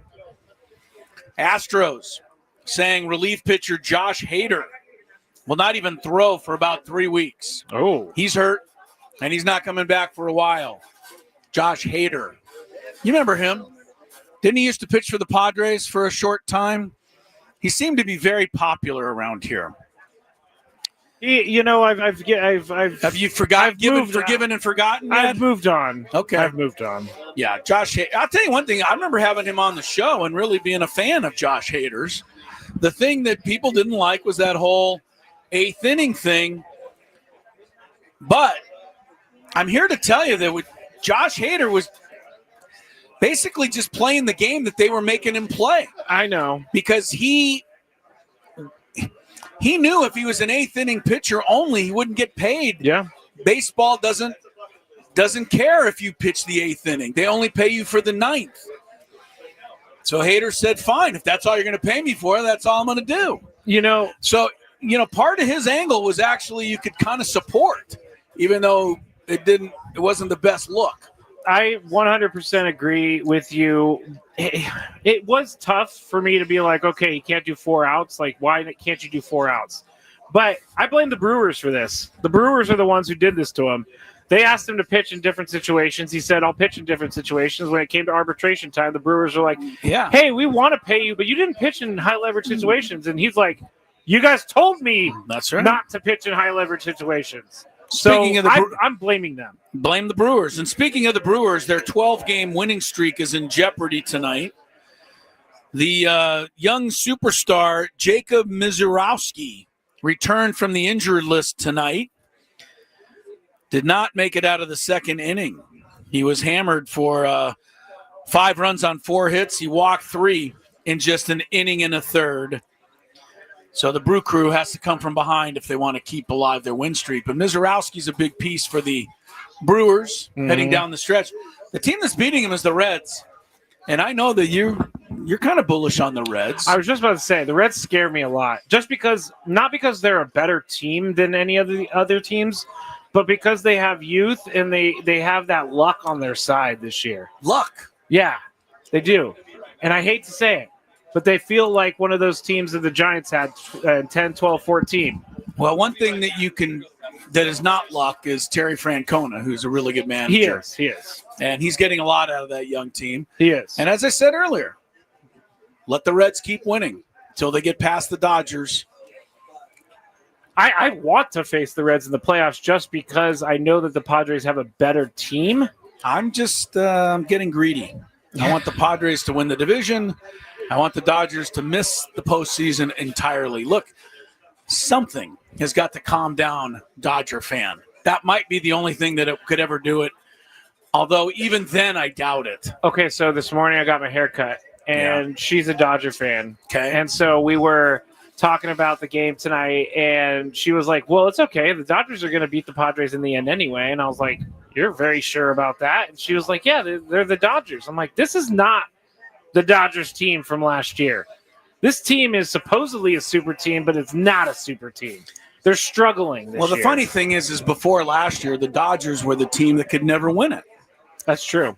And now all of a sudden they win. Now all of a sudden they win one full season, and everybody's like, yeah, we always win it. I know. We're like, no, you don't. Kind of funny. No, the Dodgers blew it more than any other team in history until they didn't blow it.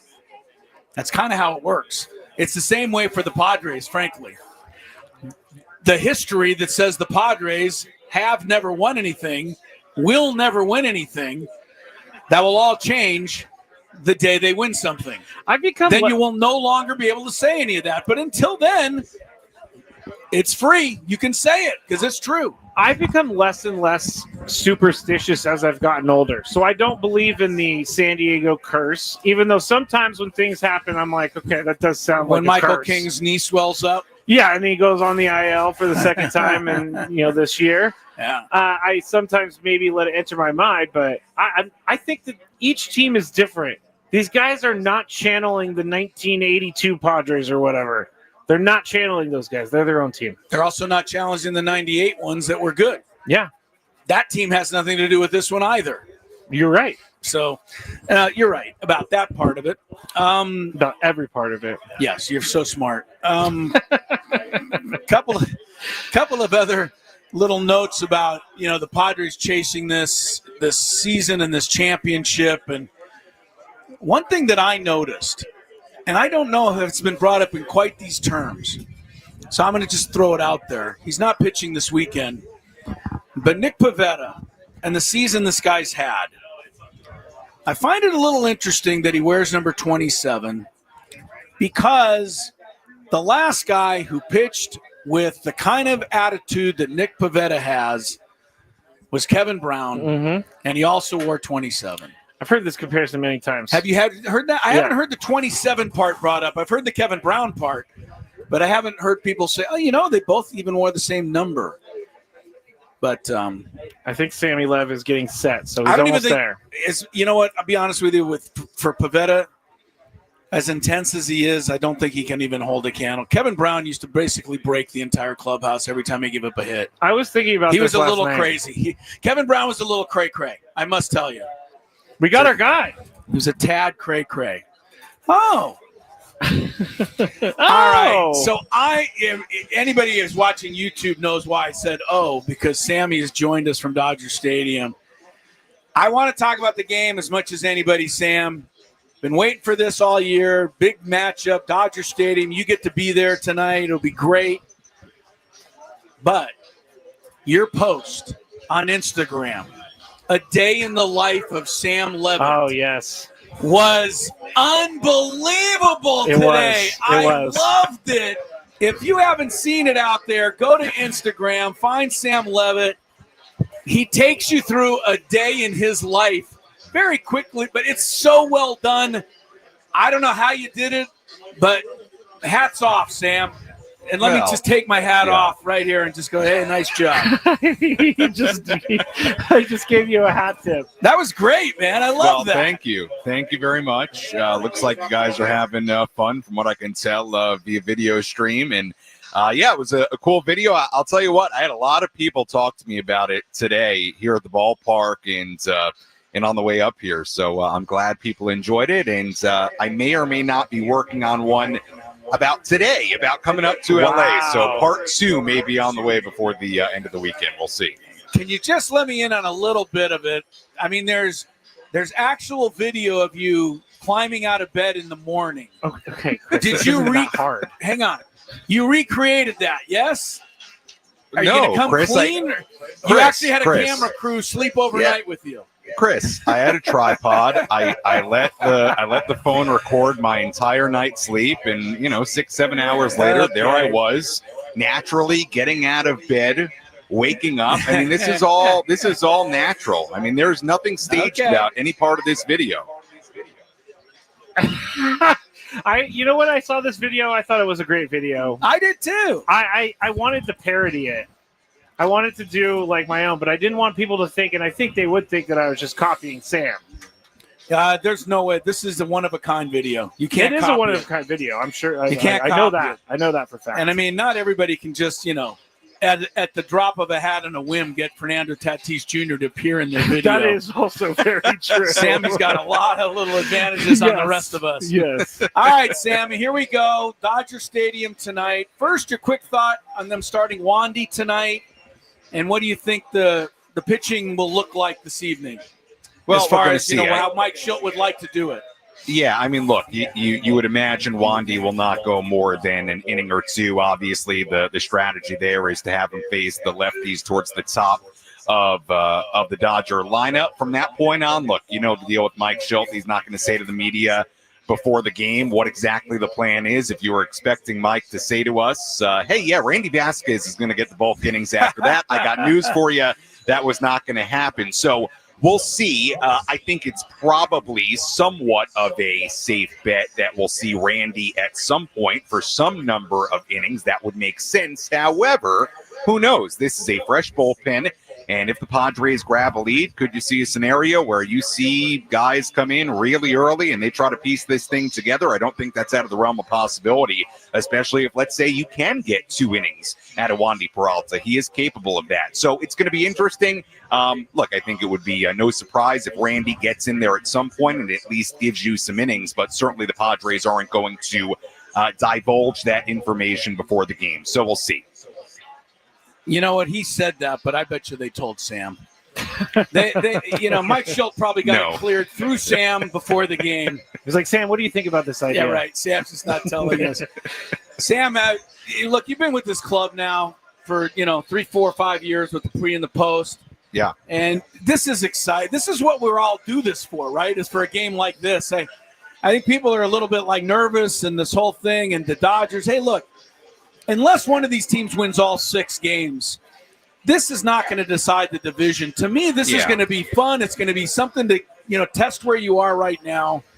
And this is why you play baseball. It's why you sign up to be a fan in the first place.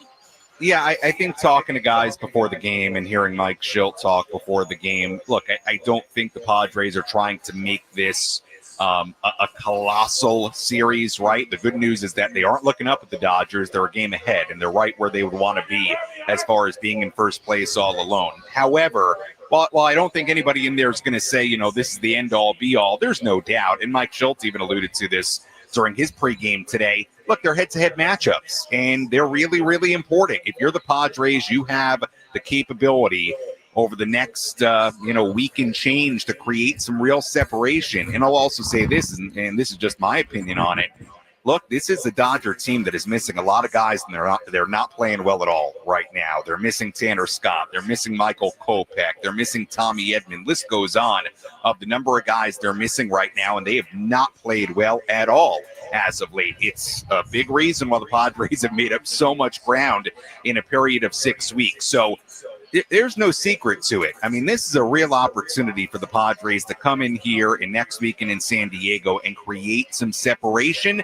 On the other side of that conversation, look, this is the LA Dodgers and they're World Series champions, and they're a good team. I mean, it's a good veteran team, and I'm sure they are not going to play as poorly as they have lately throughout the rest of the season. So, look, I don't think it's lost on those guys that these are big games. I mean, how could you deny that? And also, there's the other part of this where these teams just don't really like each other, right? I mean, we've seen that over the course of the last few years. We certainly saw it in the first meeting here at Dodger Stadium. Is any of that going to linger into this series? I don't know. We'll see. Fernando Tatis Jr. said it's over.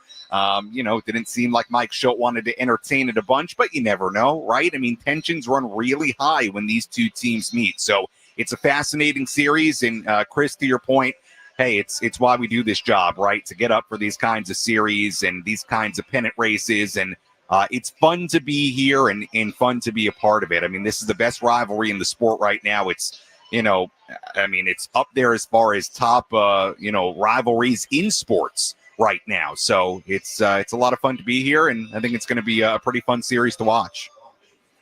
Last thing, Sam, in a couple minutes, your take on being around this team since the trade deadline, and not so much on how the effect it's had on the lineup and people going out and winning games, but just how this team, the sense you have around this team compared to 2 weeks ago before the trade deadline, if it's changed at all.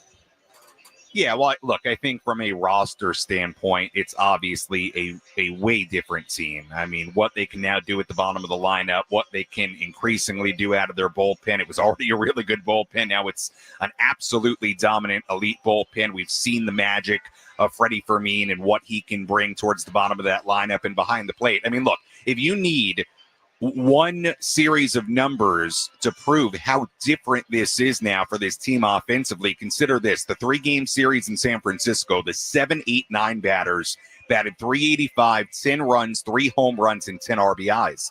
to me, that says it all right there. And I know that the Giants weren't playing well at all, and it's going to be a very different series here in LA, but that speaks volumes. I mean, let's remember what the Padres, A, were running out there, and B, the production they were getting from the bottom third of their order for the first 100-plus games. It is night and day as far as that level of production. So just from the baseball standpoint, they're a way different team.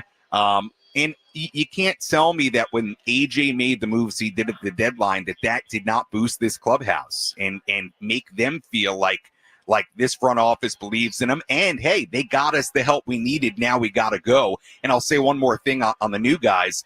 I just like the personalities. I mean, everything that we've heard about Freddie Fermin to this point has been great. I'll tell you what, Ramon Laureano, I may have said this to you guys a couple of weeks ago. I was with that guy back in 2017 with the Corpus Christi Hooks, and I will tell you that almost a decade later, he is the same guy. He is tough. He is a hard worker. He's very serious, and he likes to play baseball, and he likes to play winning baseball, and that is 100% the vibe you get from him now. Mason Miller, I think, fits in great with this bullpen. He's about business, and obviously has the stuff to go along with it. So I not only do I think the additions were great baseball-wise, I think these guys fit right in with this group and bring a little something to this team. So a home run at the deadline, and they've obviously played great as of late, and now we get to see him play a really big series here in L.A. Sammy, thank you. If you want to get in on the ground floor of this, I'll be putting together the first order of the Top Ramon T-shirts. That's his new nickname. It's not Top Ramen, it's Top Ramon.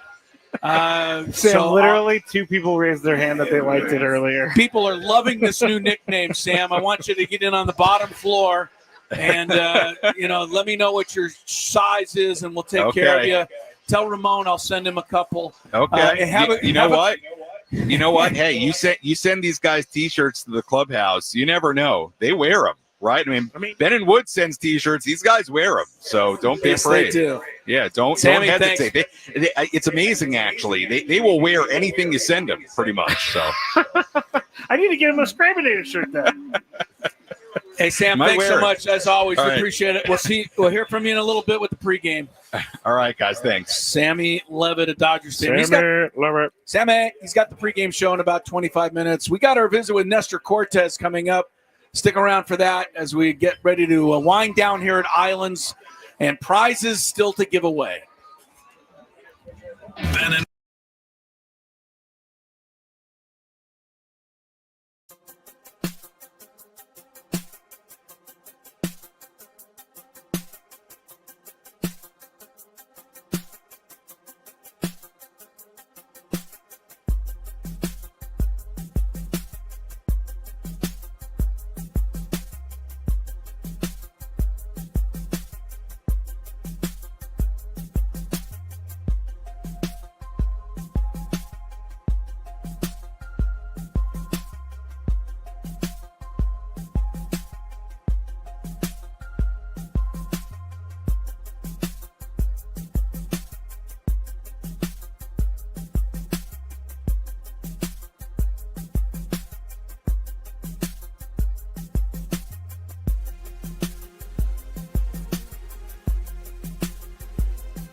Everybody, we got one last chance to cheer and yell a little bit. We're back at Islands.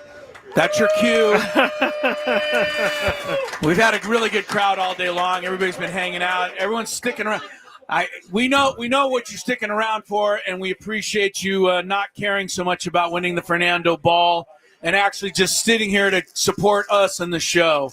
But we will still give the Fernando Ball and tickets away at the top of the hour. Islands and Carmel Mountain Ranch has been a really fun day. As much fun as I've had on one of these in a long time, if not like ever. Skraby, really have enjoyed it out here. And, Me too. I hope we get a chance to either come back here or we'll go anywhere. But, another Islands, we'll spread the love. Whatever Islands wants us, they got the fries, I'm there. You know what I mean? And Simple they brought as that. some warm fries for Chris, and he's been digging into these. I've been digging into They brought us at least 4 or 5 baskets, and that's about what I needed to get on through. You did say all week you wanted unlimited fries. I did. One last thing. This is Rachel right here in the purple shirt. All right. The reason I'm bringing it, Rachel has been our wait staff out here on the patio all day. Make sure you guys all take care of Rachel before we leave here. She's done a really nice job for all of us. We appreciate you, Rachel. Thank you. Adam Klug in the studio, Skraby alongside.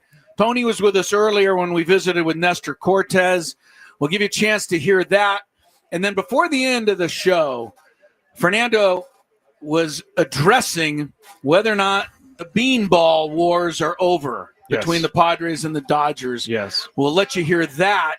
But first, some traffic, and then our visit with the new lefty, Nasty Nestor.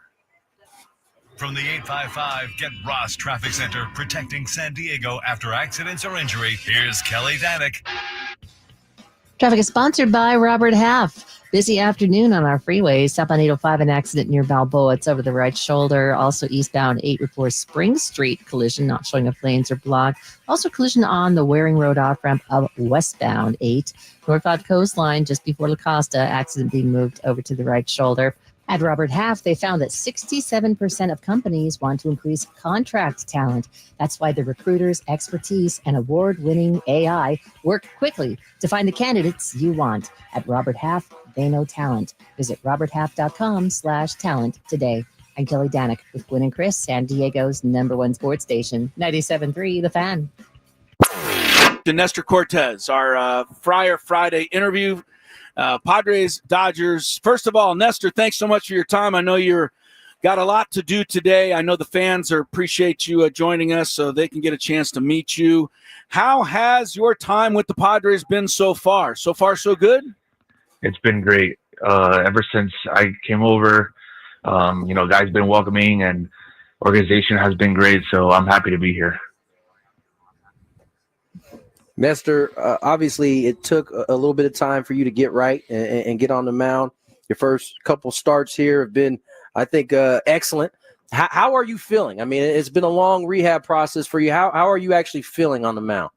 Yeah, no, I feel great. I think, once I came over here, I think what I was doing in Milwaukee was really good as far as rehabbing.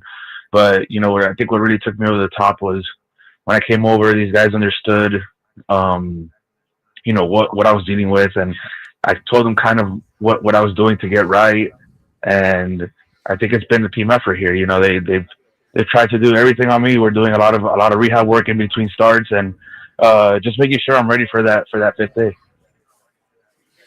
Nestor Cortez, one of the new Padres acquired on the day of the trade deadline. Nestor, what was your reaction? Now you've been with a few organizations and the Yankees more than once, going from the Brewers, who are having a great season, but you wind up on another team having a great season.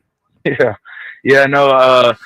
Obviously being with Milwaukee was great. I had a good time over there, but I was hurt for most of the season, and obviously with their surplus of pitching, it kind of there was an odd man out, and obviously me not pitching for a few months and then having a great run. And I thought, maybe there was a chance for me to get traded. I just didn't know exactly. And I was a little surprised it was to the Padres, given that, Mason Miller and JP Sears were traded like 2 hours before me. And obviously there's a surplus of starting pitching here, I feel like, too. So I didn't know how exactly that was going to work out, but, it's been great so far. And like I said, I'm happy to be here. This is probably day 12, day 13 for me, but it's been great. Nestor, I got to ask, man. I mean, usually guys get moved, phone gets picked up, you start trying to find out a little bit more about the organization, a little about your teammates. What had you heard, or what did you already know about this locker room as you came into it? Yeah, I mean, I've watched this team from afar in the playoffs, for many years now. And obviously coming over, I've played with some of these guys in the past. I played with Tatis in the DR when we won the championship over there with the Estrellas, and played with Manny in Baltimore. Played with Wandy Peralta in the Yankees. So I mean, a lot of familiar faces and just peers that obviously were tough outs to get. And coming in here, and I saw how the trade deadline was going, and I knew the Padres made a big splash. So when I got here, I was like, okay, I just got to get to the fifth inning here, and the bullpen will take care of this game for me. Nestor Cortez is with us, our Friar Friday interview.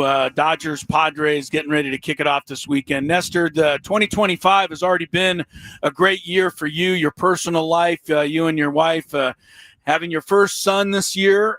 Talk a little bit about that and how that's changed you and how you've kind of navigated that, getting through a baseball season while you have your first baby. Yeah, it's been a blessing, man. Obviously as a baseball player, as a professional, you don't want to go on the IL. You don't want to get injured. You want to be out there as much as you can. But, it's almost been like right timing for me. I was able to be with my son for a little bit more time. They were able to come up to Milwaukee after 6 weeks. They were able to travel after 6 weeks. So I was with them after the 6 week mark. And, we've been together for a long time. Obviously, me rehabbing in Milwaukee, I stayed back. I wasn't traveling with the team. So, like I said, it was tough because I wasn't with the guys and I wasn't there for the guys, but at the same time, I was able to spend time with my son, which obviously you don't get that time back. And, I've seen him grow, and, I used to make fun of my friends because they used to show me pictures of their kids, like, hey, look at my, they're so happy about it. But now that I have my own, it's like, oh man, I fall into the same trap. Now I have a bunch of pictures and I show everybody here. So it's been fun, man. It's been a blessing for sure. Well, welcome to the club, new dad. And I guess the next question I have for you, Nestor, is you've obviously pitched in some big time games. Will we get to see your version of the Willie Tion? I mean, you haven't broke it out in a little. Excuse me, Louis Tion. You haven't broke it out in a little bit. I don't know if that is by design, but I'm interested to know if we're going to get to see some elements of it. No, for sure. I mean, I think that's who I am. That's the type of pitcher I am. I did a little bit of it last start in San Fran, but not a whole lot of pausing up there at the top. So be on the lookout. Be on the lookout for some little shimmies and some little stop and goes. As I think as we progress here, and obviously I'm feeling a lot better too. So. I'm ready to bring it out, so just be on the lookout. Yeah, Tony mentioned in the tribute the Nestor does to Louis Tion, who's also from Cuba, like yourself, and I know you grew up in Florida. And maybe when we get a chance to talk to you again, we'll spend a little bit more time on the sacrifice your parents made to help you get where you are. But Nestor, we are thrilled to have you in San Diego.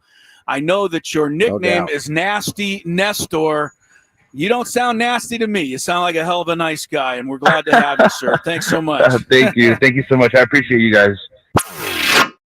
There he is, nasty Nestor Cortez. You got like a real laugh there at the end. Yeah, he got a guffaw on that one. A guffaw was good. Because sometimes guests will just laugh to be nice, but that was seemed like a genuine laugh. It was a genuine chuckle. Yeah. That was good. Chortle, yes. Chuckle, guffaw. Have a lot of words for that. I guess so. Nestor Cortez will start back at home next week when the Padres get back here to take on the Giants. Of course, before that, got these 3 games at Dodger Stadium, and they start tonight with Kershaw and Wandy Peralta. It's pretty funny. As late as 2:30 or 3 o'clock yesterday afternoon, the last thing any of us could have ever imagined was this series opening with Kershaw versus Wandy Peralta. That's no joke. You know, and you can't make that up. No, and here it is, the biggest game of the year to this point, right? There's going to be bigger ones, and that's what I'm excited about. But to this point, tonight seems like the biggest game of the year. It does. And you got Darvish, and you got Cease, and you got King, and you've got Pivetta. Well, you don't have King, but you know what I mean on the roster. Yes. You've got Musgrove on the roster. You've got, all of these guys, J.P. Sears, Nasty Nestor, Randy Vasquez, Matt Waldron. It's Wandy Peralta on the mound tonight to start for the Padres. Go figure. That's earlier in the year that would have been sacrilegious because everybody was very upset they were with down Wandy on Peralta. Wandy, but Wandy's been pretty good. We got some Mount Carmel representation here. You guys know the Gwynn kids who all go to Mount Carmel? We're up at if you're wondering, we're at Islands up here in Carmel Mountain Ranch. We've been here all day. It's been great. We just met Sandy, the general manager, came by, and man, she's delightful. The fans have been great. Esther is still going strong back there, Skraby, our 91-year-old fan. That's right. She's holding together. Like, I've been nodding off during breaks. Esther is awake back there. Oh, yeah. She's not. She's not going anywhere. We got a game still to play tonight. You can't be taking a nap now, right? There's a game tonight, the big one coming up. I'm ready to run through a wall, Chris. I know that's not a baseball thing, but I'm pumped up. Should we do our prize giveaway? BLA. There we go. Got a nice chant breaking out here. See, everybody's ready. Chris is playing the drums on the table. All right, Hambino, I need the people who signed up for this. I do. I've never disliked the Beat LA chant, but there's only one tiny negative to it, and that it was like Celtic fans who invented it way back when they used to play in the NBA Finals all the time. That's the only. All right, we're doing the big prize. Yes. Should we have? Wait, why don't we have Esther come pick it out? Bring it to Esther. Don't make bring her it come to up Esther. Here. Esther's going to pick out the winner of the big prize of the day. She's our 91-year-old fan. She's fantastic. She's been hanging out with us all day. We got the Fernando ball. We got the tickets to the game. I hope Esther picks her own name. Yeah, what I really hope. Me too. Me too. All right, Esther's got the name. I hope this person's here so the Hambino doesn't have to walk back and forth for like 5 minutes. We'll let Esther pick the first one. After that, we'll have to make arrangements. But let's see how we do here. We're looking for a winner. Fernando ball, the tickets. He's not here. You already know that? Our guy Rod, but he's not here. He does not win. Rod has won before. He's not here. I know. We know gone. Rod. He said bye. He said bye. Yeah. He is a big fan. He won stuff before. He won the biggest fan. I'm kind of glad Rod did not win because he's won too many times. All right. Raleigh? Oh, not Raleigh Fingers from earlier. Okay. No Raleighs. We're going to keep going. We're going to keep going with this. This is the most crowded I've ever seen the bin. How many names are in there? Like 200 names? I mean, it's incredible. I have no idea what this name is. Karen D. Karen D with lousy handwriting. Hey, she's got her Padre gear on. Did you just take a shot at her handwriting? Karen, congrats. Tatis! What was that? That was our. What was it? Did you say it was Tatis? He was saying it was Eduardo Ortega, but I've never heard that clip. I've not heard that either. There you go, Karen. That Karen scared me for a second. Karen gets the Fernando Tatis autographed baseball, tickets to the Padres and the Giants, and $25 gift card, Islands, and all the stuff that we got at Islands. Everybody hang out for another minute. We're going to just, be wrapping things up. Anything else to give away? I don't think we do. Oh, wait. We do have some more stuff to give away. You're going to come up with one more item? What do we got? Oh, it's a T-shirt. A fan T-shirt. Who wants the fan T-shirt? Oh gosh, I shouldn't have done that. What are you doing? I don't know what I'm doing. This guy, you got that I don't guy, know what, you got all these You know people. what? I gotta give it to Bennett. Bennett, I gotta give it to you. Bennett. Sorry to all the adults that really wanted the T-shirt. Yeah, sorry, adults. But look how happy Bennett is. You can't all be cute kids like Bennett there. Yeah. All right, We need to check legal real quick. All right.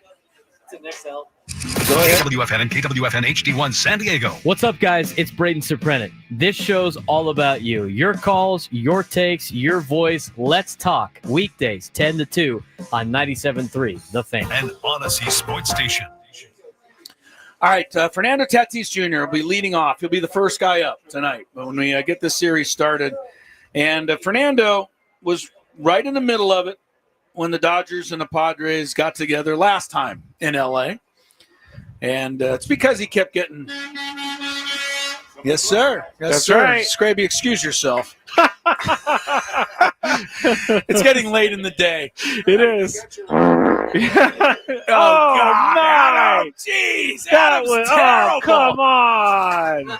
That is something that most bosses would get upset at, except for that's our boss. And that's why I love him. So we don't have to worry about I love him. But Fernando was thrown at a couple of times. Ohtani got thrown at. Fernando got, I think, thrown out again. Finally, Schilt squared off with Dave Roberts. So is it going to carry over? Fernando Tatis Jr. was asked about that earlier today. There was a lot of tension last time you faced them. Do you expect that to be over with, or will you guys have your antennas up? And that's definitely over. And we're just going to play some really good, aggressive baseball. Just really two teams going at it. Fernando, these last handful of games, you've swung the bat really well. What do you like about the way you're playing offensively right now? I'm making adjustments. So it's about one day at a time, and just trying to contribute in any way possible. How confident are you guys feeling as a team right now? Just We feel good. We feel good. Obviously, we have created momentum, and we want to keep that same thing going. So we're just gonna keep going. All right. By the way, Fernando Tatis Jr., I was going to try to look it up on my phone, but I'll probably not. What do you need me to look up? I won't get there that quickly. But he has been great at Dodger Stadium in his career, Gotcha. right? He hit the home run there that was so far. You remember that one? I do. He hit the one that was so far that they actually gave him a plaque at Dodger Stadium signifying his home run there. The Dodger fans hated it. Yeah. The Dodgers took it down. Well, because someone defaced it. Because somebody defaced it, but they're putting it back up. So, and of course, we also know that Fernando's dad hit the 2 grand slams in 1 inning at Dodger Stadium. So, hopefully, Fernando gets a little bit of one of those things going. Do you think you're going to find this, or might have to talk for like a half an hour? No, I'm going to find it. But I got to say, I don't know that I would be happy with putting a plaque up of Freddie Freeman, or if he hit a long home run here. Yeah, I don't know that I would be happy with that plaque going up. I will tell you, the longest home run I think I've ever seen in person was at Qualcomm Stadium. It was hit by a pretty good hitter named Barry Bonds. It was against Dennis Tankersley. Yeah, he was a young right-hander that was going to really be something. And Tankersley came in there, and the bases were loaded, and Barry Bonds hit that scoreboard in right center field at Qualcomm Stadium that was like 9 miles from home plate. I don't know if I've ever had my breath taken away quite like that. It was something. But I think they could have put a plaque up there. It wouldn't have bothered me, really. It was such an amazing shot. I couldn't, you had to give it the credit it deserved. All right, here's Fernando's stats at Dodger Stadium. It is the second park where he's had the most at-bats. First park is at Oracle Park. Besides Petco, right? Besides Okay, Petco. so Oracle, Dodger Stadium is third, really. Okay. He has hit 297 in his career and 145 at-bats, 38 games. He has 5 doubles, 12 homers, 23 RBIs, and 8 stolen bases over that time. He's walked 12 times. His OPS is 942. So he's really good. Can you go back and say that again? In 38 games, he's hit how many home runs? I almost don't believe you. He has hit 12 home runs in 38 games. 12 home runs at Dodger Stadium. Yeah.